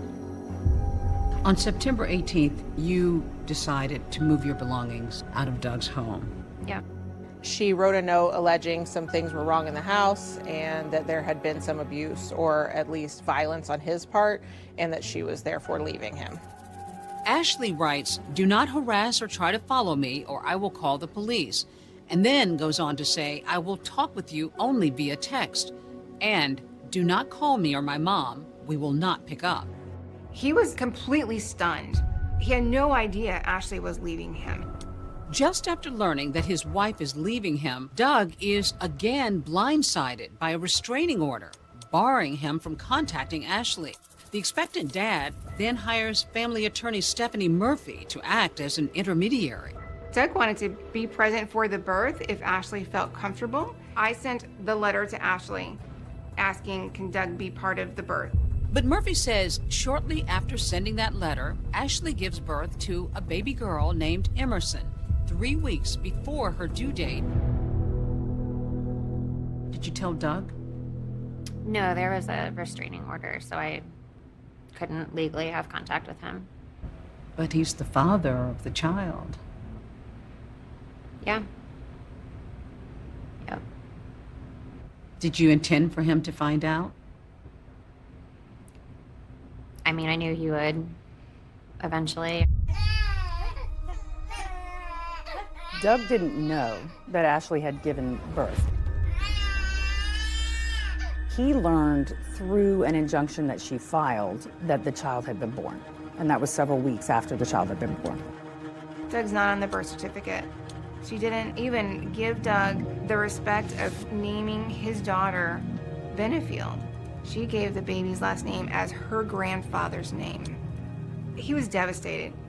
He was devastated that he missed the birth of his child and that he was not able to see her. But Ashley says she was only doing what any mother would do. She believed that Doug was a danger, not only to her, but to her newborn daughter, too. At first, I attributed it to morning sickness, but I started to wonder if there was more to it. Every morning, he would make sure she drank the tea. Why? Why was that so important that she drink the tea?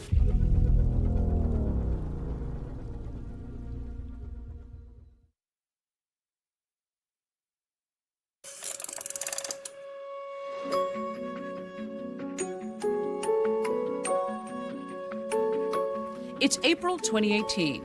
Ashley Benefield is a new mom, changing diapers, nursing her infant daughter. And at the same time, she's filing court papers seeking a protection order against her husband and the father of her baby, Doug Benefield. So it would just basically put up a wall between Ashley and Doug. It's not just that incident with the gun and the dog. Medical records suggest that she was in good health. Still, she says she had a growing suspicion that the terrible morning sickness she had wasn't just a routine part of her pregnancy. She wondered whether she was being poisoned by Doug. It seemed like crazy and far-fetched, but I realized that the tea that he had been giving me, if I didn't drink it, he would get really mad at me. And I started to wonder if he was doing something to the tea. She started telling me every morning he would make sure she drank the tea. Why? Why was that so important that she drink the tea? I did some toxicology testing through hair testing. And what did it reveal? That I had been poisoned. The results from the lab Ashley privately hires for her hair test show extremely high levels of heavy metals like aluminum, barium, tin. The tests on baby Emerson also detect toxic metals. So you're thinking that your husband, the man who loved you and seemed to adore you, would poison you? Yeah. Why? I didn't know why. Ashley says she became so concerned for her health that she resorted to some pretty serious measures, including more than 20 sessions inside a hyperbaric chamber like this one, along with her infant daughter. Ashley says her hope was that this high-pressure environment would help detoxify their blood. She insists that her fear that Doug had tried to poison them was real. Others call it fiction. Doug never poisoned Ashley. Never. I read the allegations and I thought, oh my God, this is crazy. Doug's family attorney points to those medical records during and after Ashley's pregnancy, showing her to be in good health. The day after the baby was born, she was breastfeeding the baby. So which is it? Are you poisoned to the point that you are full of heavy metals, or are you okay and therefore you're going to breastfeed your baby? There's always been holes in the story. A judge agrees, siding with Doug and his toxicology expert who challenged Ashley's test results. Her request to keep Doug away from her and their child is denied. There is not a single scintilla of credible evidence that Miss Benefield has ever been poisoned. A judge didn't believe you. Yeah. I started to just feel like maybe I was crazy. Maybe it was all in my head. So now Doug Benefield has moved into an apartment in Florida as the couple attempts to co-parent Emerson. But things started to deteriorate. He was becoming very possessive and controlling again. Doug has a tracking device put on Ashley's car, even hires a private investigator. His attorney says it wasn't unreasonable given Ashley's past allegations. He never tried to hide the fact that he had put the tracker on the car. I think he wanted just to kind of figure out what's going on. Am I being lied to? And then new concerns from Ashley. She started coming home hurt. One day came back with her face very badly injured. And what were you told? He said that she was playing with bubbles and that she slipped and fell. It was consistent with what happened. She fell on her face with a pacifier. Ashley, however, made another abuse allegation. The sheriff's office and Child Protective Services investigate the claims and conclude that there are no indicators of injury or abuse. None of these cases led to charges. The child protection team closed them without any findings, and then the sheriff's office closed them as unfounded. Then, amidst all this tension, the Benefields make a decision that will confound everybody who knows them. He had gotten a job in Maryland, and so we started talking about all moving. Moving as a family to Maryland. Not as a family, but moving, like together at the same time.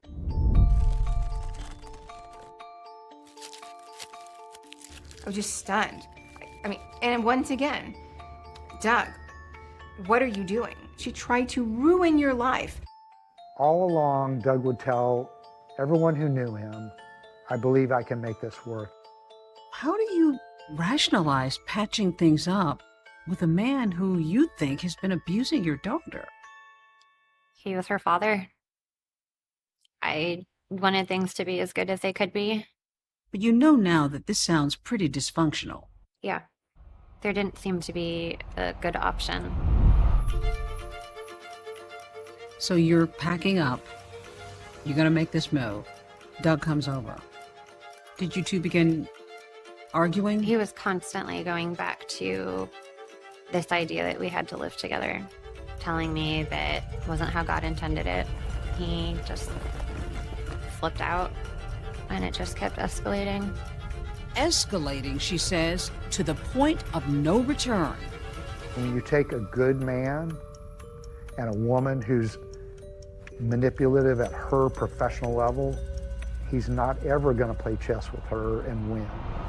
That bedroom was empty, other than 2 handguns. We found that suspicious. I was extremely concerned about Ashley's safety. Ashley was about to knock down that house of cards. I don't think he could have ever guessed what was going to happen to him. And what happened?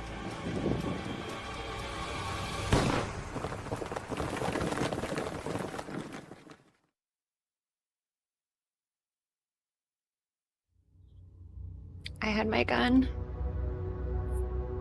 I told him to stop.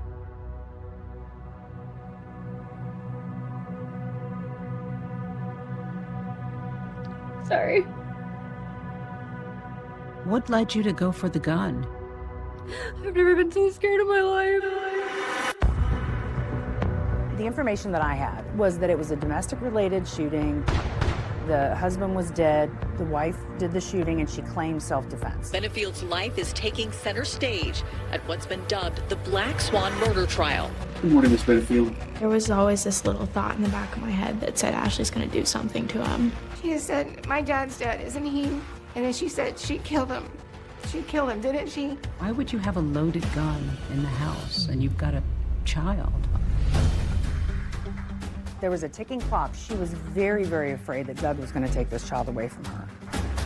This is all part of Ashley's crazy campaign to just annihilate Doug in every single way. And starts moving his arms around. Well, show me. What was he doing? We stand with Ashley! We stand with Ashley! Even her own little daughter marching for her mom. We stand with Ashley! He told you he had killed his wife?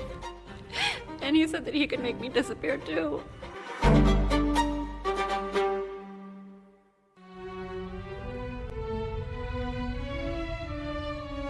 In In the ballet world, it's known as the pas de deux, a duet, a step of two.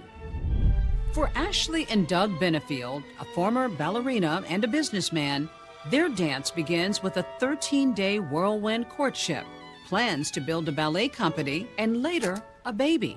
But the love affair turns dark and disturbing. Court battles, disputed allegations of poisoning, abuse.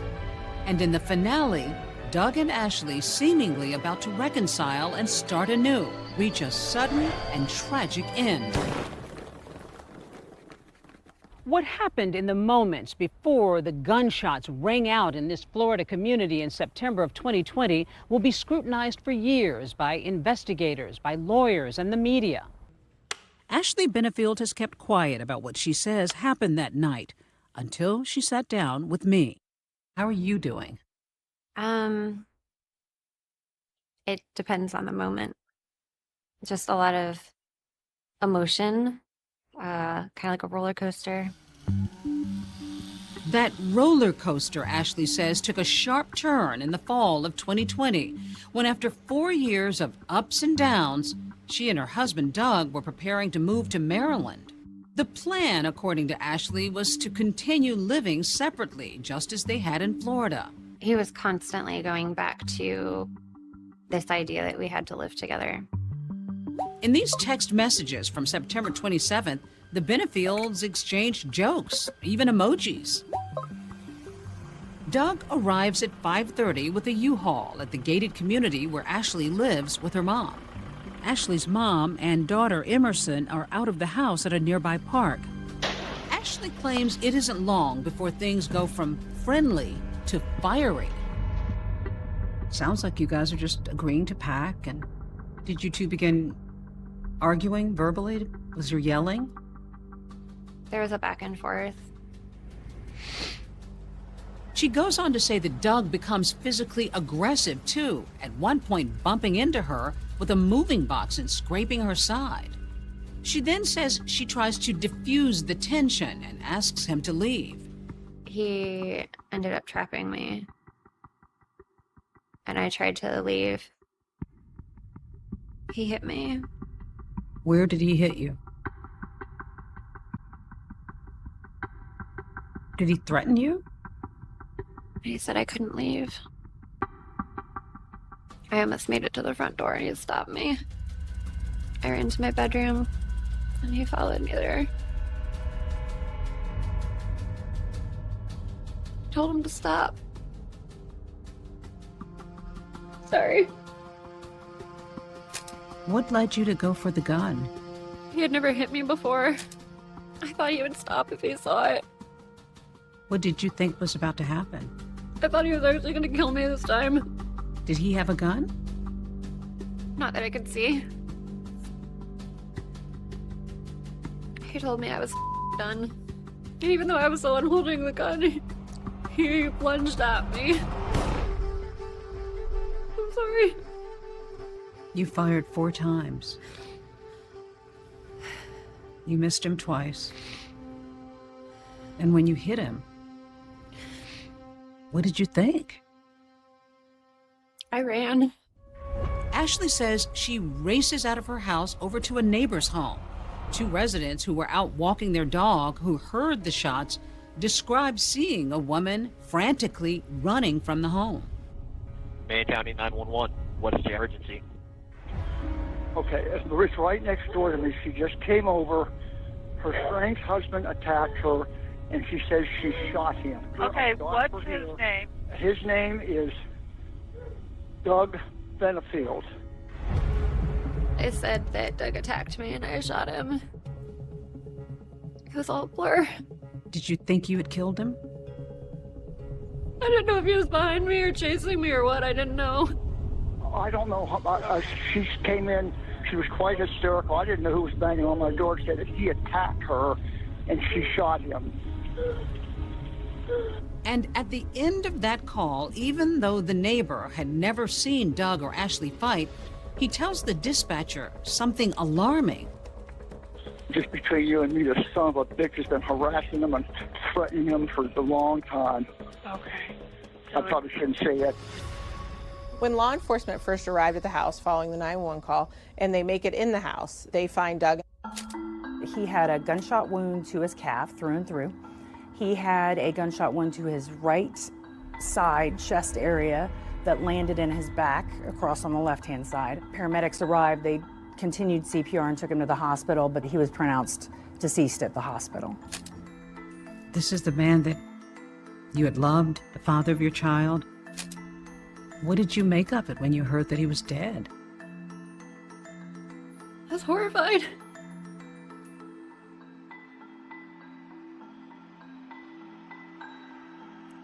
It's like the worst nightmare. A nightmare Ashley won't wake up from anytime soon. That bedroom was essentially empty, other than 2 handguns. One of them was in a backpack, hanging in the closet.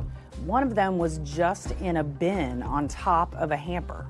And we found that suspicious. I think that definitely gave the detectives pause. There was always this little thought in the back of my head that said Ashley's gonna do something to him.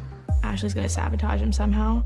There's a look in her eyes where she just looks like she finally got her way. I remember thinking to myself, there's something wrong here.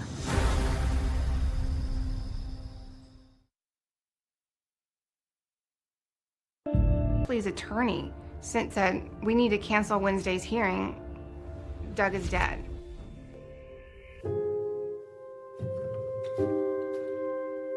I had to call Doug's family.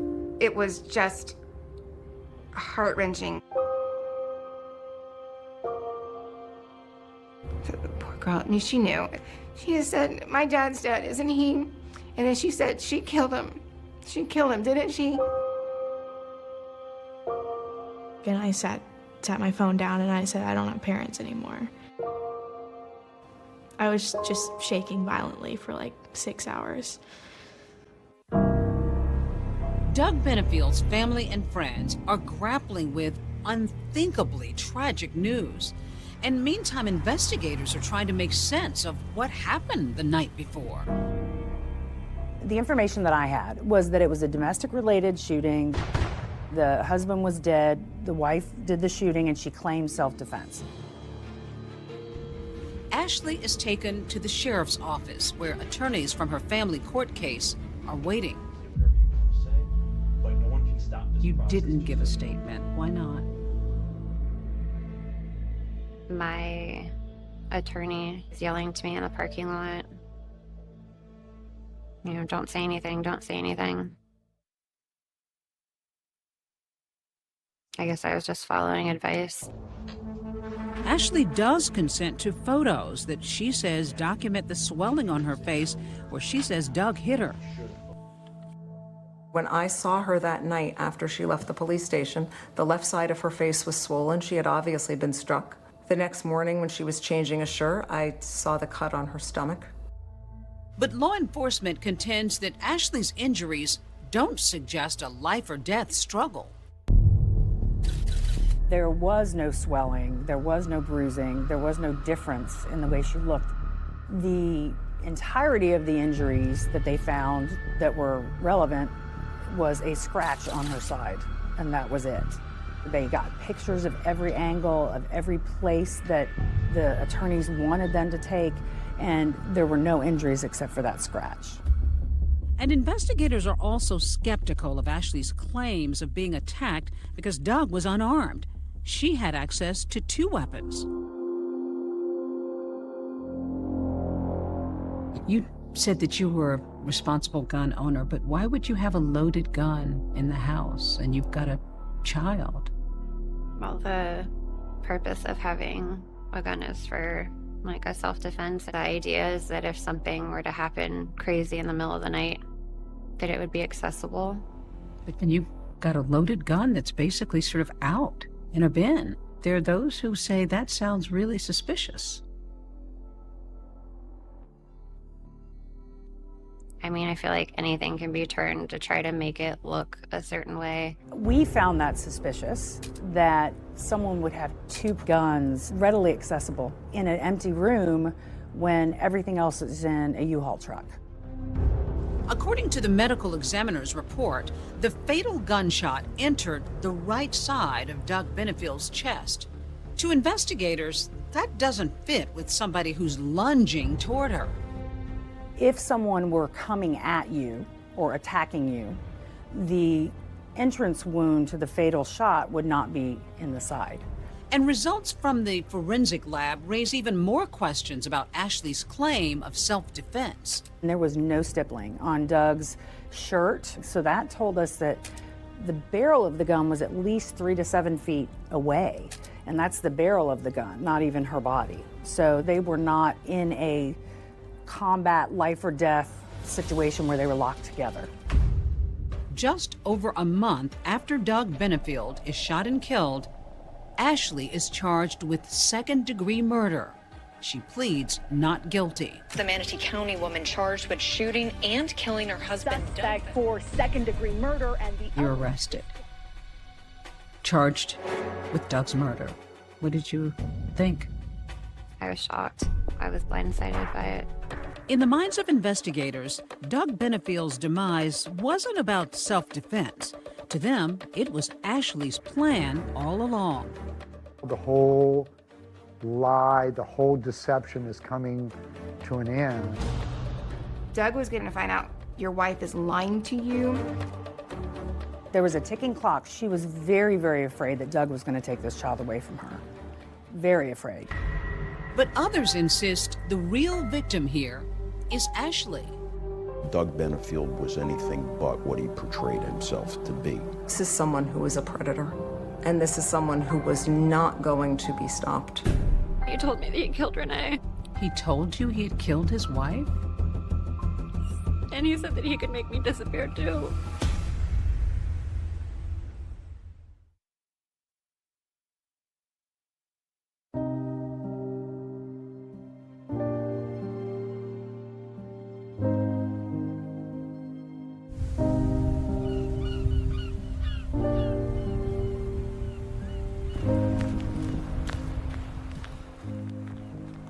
I always try to go and sit and watch the sunset when I can. There's so many good memories there.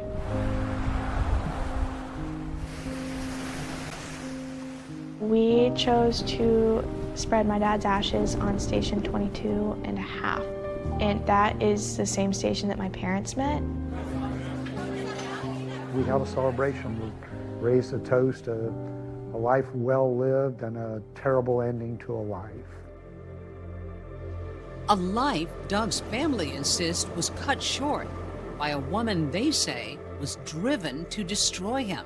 No one at that memorial service in any way believed the story of Doug attacking Ashley, her shooting him out of fear. Doug still loved Ashley in spite of what she did to him, in spite of all the accusations, all the allegations. I said, why do you keep going back? And he said, you know, I just want to show her that, like, I'm a good man and men can be good. And then he wanted Emerson to have a happy family. He was willing to do whatever he had to do to be a part of Emerson's life. And while it appears to some that the couple were trying for yet another fresh start, their family court case in Florida was still open. Both Ashley and Doug had been evaluated by a psychologist, and that report was completed just before the planned move to Maryland. Prosecutors insist the report about Ashley is crucial, that once released, Doug was going to learn that she had no intention of reconciling. Ashley was afraid that Doug was going to take custody away from her. This is a judge that did not believe her theatrics, and if anyone was going to do it, it was going to be this judge. And prosecutors believe the move to Maryland offers Ashley another chance and another court to keep Doug away from her and their child. I believed that she was going to start everything again in Maryland and hope for a different result. Were you thinking at all, you've got another state you can try to fight him for custody? My hope was that if something was going wrong, that maybe in a fresh place, they would take it more seriously. Ashley's mindset leading up to the shooting, prosecutors say, is critical. Was this a woman who truly feared for her life? Text messages between Doug and Ashley leading up to that day, in the days ahead, and then the day of the homicide were very normal. To say that someone couldn't have been defending themselves later in a day because of nice text messages that morning is absurd. Doug was always like a flip of a switch. He could turn on a dime. He could be very happy. He could be charming. But then, for no reason at all, he could get very upset. We kept on asking for help. It's been years of absolute hell. And we went from one abuser to a system that is abusing a victim. Were you an abused woman? Yeah, I didn't think so at first. I remember like trying to argue, no, like it's not like that. You know, I don't have broken bones and black eyes. Most incidents of domestic violence are subtle, where the offender uses isolation, financial control, threatening, verbal abuse, things that the general public doesn't necessarily see. But these are also things that the victim doesn't always know is abuse. There was no evidence to indicate that she was truly a victim of abuse in the months leading up to the homicide when they were not even living together. In the months before the shooting, Ashley reaches out to a domestic violence agency and eventually connects with a therapist, Dr. Barbara Russell, who becomes a trusted friend and advocate. This relationship was very controlling. He was incessantly sending her text messages saying that all of the men that are probably flirting with her need to be exterminated like rats. And then he would shift gears and talk to her very lovingly and sweetly. Like most domestic violence situations, it escalated. He would push her, he would lock her in bathrooms.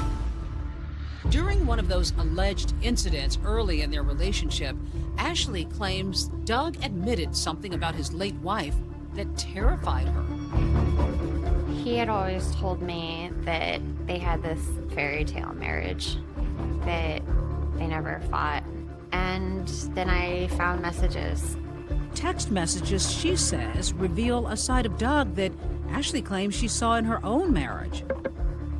She said one time he kicked her really hard. He had secretly videotaped them starting on their honeymoon. One time we were having an argument and he told me that he had killed Renee. He told you he had killed his wife?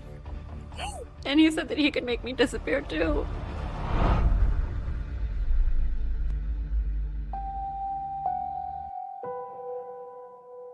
An investigation was done. There was no finding of foul play in any way. There was a full autopsy. The coroner in Renee's death investigation ruled that she died of natural causes due to a heart condition. Ashley tried to convince me that my dad killed my mom. I said, Dad, this is what she's doing. She was just kind of like, we're going to therapy where, you know, things will be okay. Obviously, like, I didn't kill your mom. This was all part of Ashley's crazy campaign. Ashley wanted to keep Doug away from that kid at the expense of everything and everyone else. She would not stop.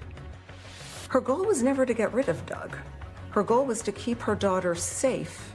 That's very different than wanting to kill somebody. Ashley, mother, daughter, sister, friend.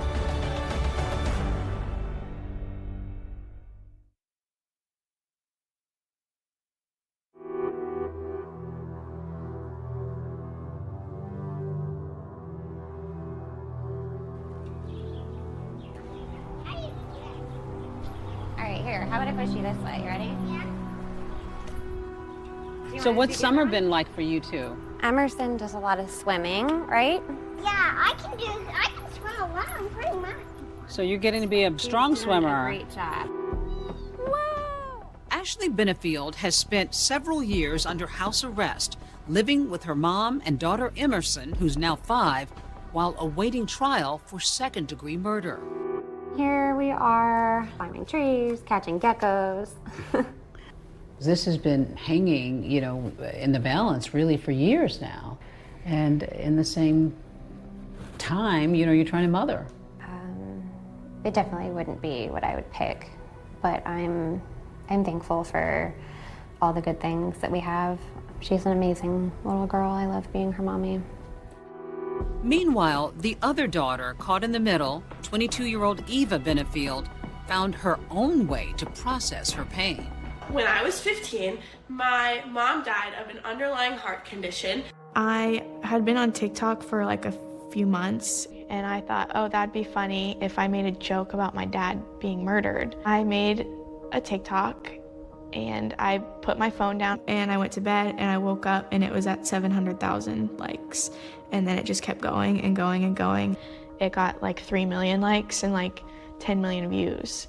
And within 2 weeks, I had 100,000 followers. Eva has gone from grieving and stuck in trauma to getting help to finding an outlet in her art. Eva, Doug's daughter, does not support you. Do you want to say anything to her? My heart's broken for her. She has been through so much. I wouldn't even know where to start. In February 2023, Ashley's legal team files a motion to dismiss under Florida's Stand Your Ground law. The law allows the use of deadly force if a person believes that that force is necessary to prevent imminent death or to prevent a violent crime without any expectation to retreat. Doug stopped her from fleeing her home. Well, that would be false imprisonment, and that would qualify as a violent felony, which would give her the right to use deadly force. Ashley's defense filed a 105-page motion presenting her version of the night she shot Doug. For his family, it was the first time hearing her side. The story they've made up is as implausible as everything else she ever made up about Doug and their relationship. It's implausible that any of that occurred the way she and her lawyer have told it. The court found enough merit in Ashley's motion to grant her a hearing. Now the burden of proof shifts to the state to prove that Ashley did not act in self-defense. The prosecution has to basically put on a trial, but it's just a hearing in front of a judge. Well, with this hearing, we have the opportunity to put a stop to the proceedings. Then I get my life back. Doug's family travels to Florida to attend the hearing. It feels a little weird just because the last time I was here was when my dad was alive. All right, good morning, everyone. We are on the record in the state of Florida versus Ashley Benefield. The state calls 8 witnesses, including Doug's family members and law enforcement, who testify that Ashley had no significant injuries to justify self-defense. Did you have a crime scene technician take photographs of her? We did. And why did you want pictures? I didn't notice any kind of injuries, things that you would typically see during a physical altercation. For their part, the defense relied solely on the details laid out in the 105-page motion filed before the hearing, calling no witnesses. There was no independent evidence that refuted her version of events. I believe this motion compels the court to grant it. Thank you for the court's patience. Judge didn't rule from the bench. They typically do not. After the hearing ended, we just had to wait for a written order. It would take 2 months, but ultimately the judge would deny Ashley Benefield's Stand Your Ground motion, saying the state had shown the shooting was not in self-defense. Now, out of options, Benefield will have to face a jury of her peers in this courthouse. And happening right now, potential jurors being questioned in what people are calling the Black Swan trial. The Black Swan trial. Black Swan murder trial. The Black Swan has a catchy ring, and it sensationalizes my life. And it's sad to me that people who don't even know me have this idea of a monster. But not everybody sees her that way. We stand with Ashley. We stand with Ashley. Dozens of protesters here at the Manatee County Courthouse marching in defense of Ashley Benefield. And the littlest supporter marching out there also happens to be one of Ashley's biggest defenders. She kept on asking, Mommy, can I go? Can I go? I want to be part of this. I want to stand up for my mommy. I don't want to be without my mommy. And With Ashley Benefield now facing the possibility of life in prison, the big question is, will the jury believe her? The entire dynamic of the trial shifting today as Ashley Benefield made her way to the stand. The stakes for Ashley were extremely high. I was hoping that they would call Ashley. There's nowhere to go. I was trapped. I really just wanted them to see Ashley for Ashley. I thought he was going to kill me.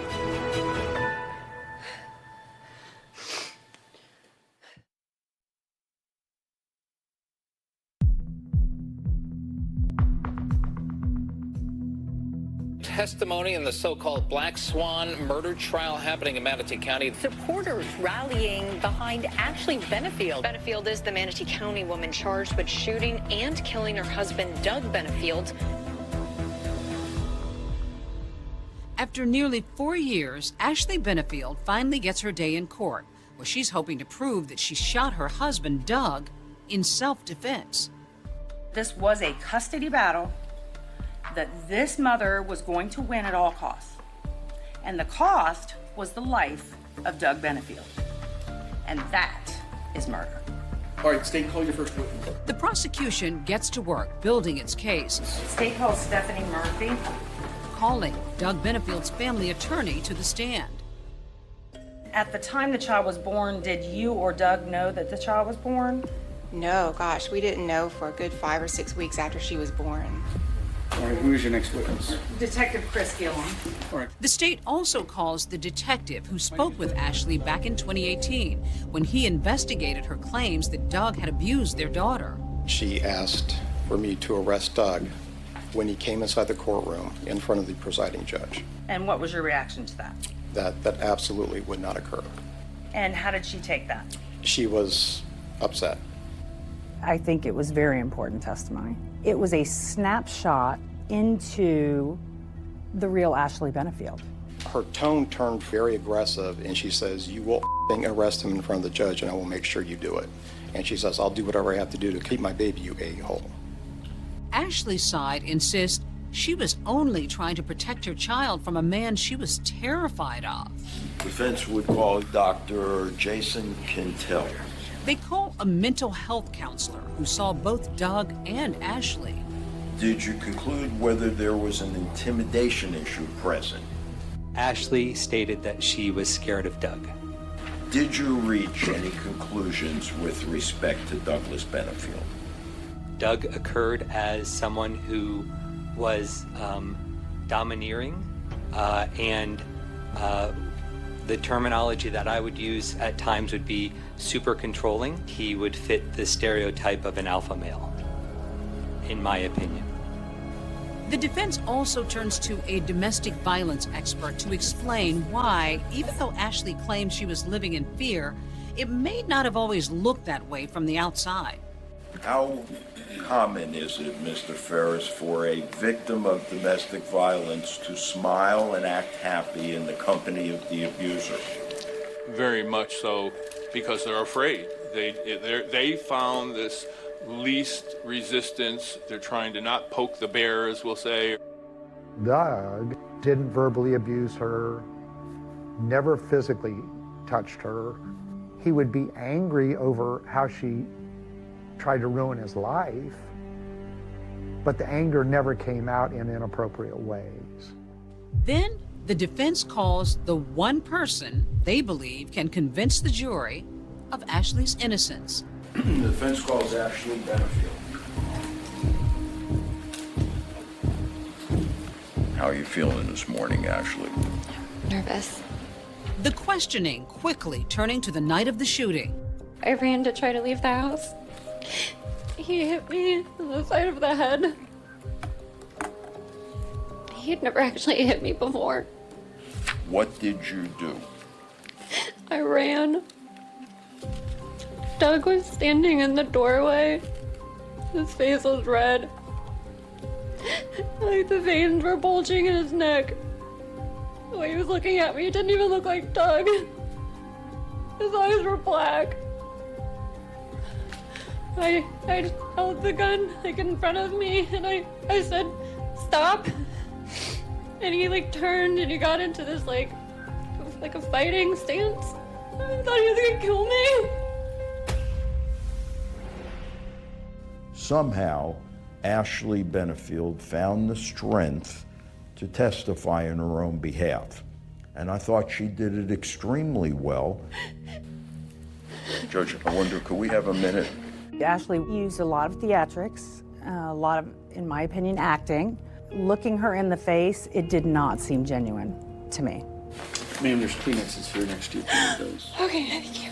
Even though she cried hysterically numerous times, there was not one tear.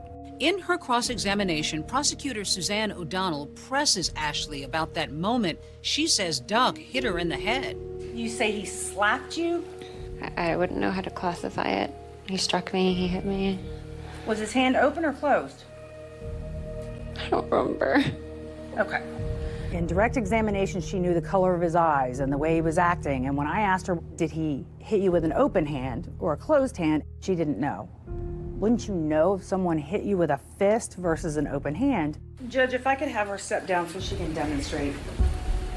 You may. I absolutely wanted to get her down off of the stand because she would have been that much closer to the jury. Okay, so he's standing there. He turns to like this and starts moving his arms around. Like that. Well, show me. What was he doing? Kind of like, I remember he got like this, and he was like making like fighting motions. I don't know, I'm not a fighter, I don't know. Okay. This was the time to show the jury exactly what this person was doing. Why were you so scared? And she just couldn't do it. And I believe that that was because it didn't really happen. And O'Donnell zeroes in on the physical evidence, arguing that it contradicts Ashley's claims of self-defense. So I want to talk a little bit about this trajectory. The fatal bullet went in the side of the chest and almost came out the other side of the back. Her story was he starts to lunge at her. If she then lifted the gun and shot, it would go in his chest and right out his back. It would not go side to side. Everybody unanimously agreed that the wound path of that projectile was from front to back, left to right. Well, I don't care how much you would like to move front to back to the side, it is still front to back. Ashley's action on that day was absolutely justified. She had the right to stand her ground and use force, including deadly force. For the last several years, I've walked hand in hand with Ashley. I'm now going to surrender her fate to you. So all of you may now retire to consider your verdict. Any minute now, Ashley Benefield could learn her fate. I've played out, I guess, both scenarios in my mind. 6 hours into the deliberations, tensions begin building in the jury room. And then at approximately 10 o'clock, the jurors sent out a note. When they came back, I feel a sinking feeling. We were heavy-hearted at that moment.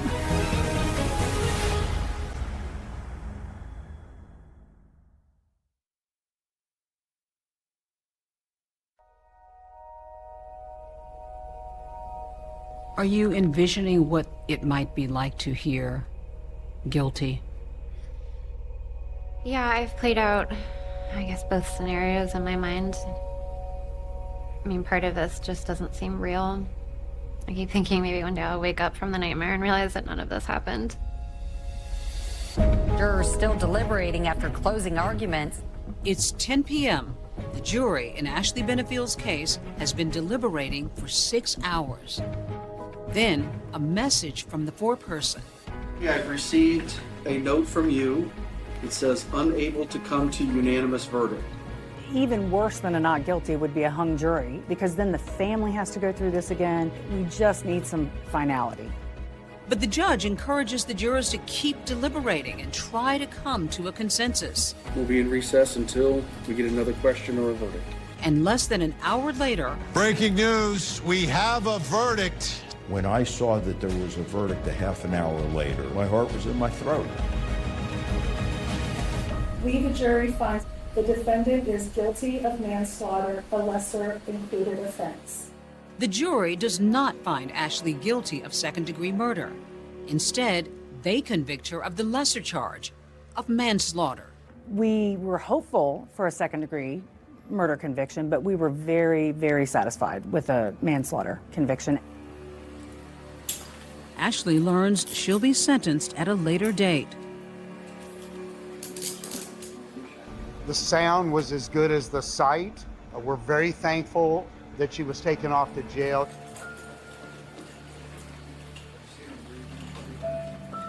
If she hadn't had her gun that night, I know without a shadow of a doubt my daughter would be dead.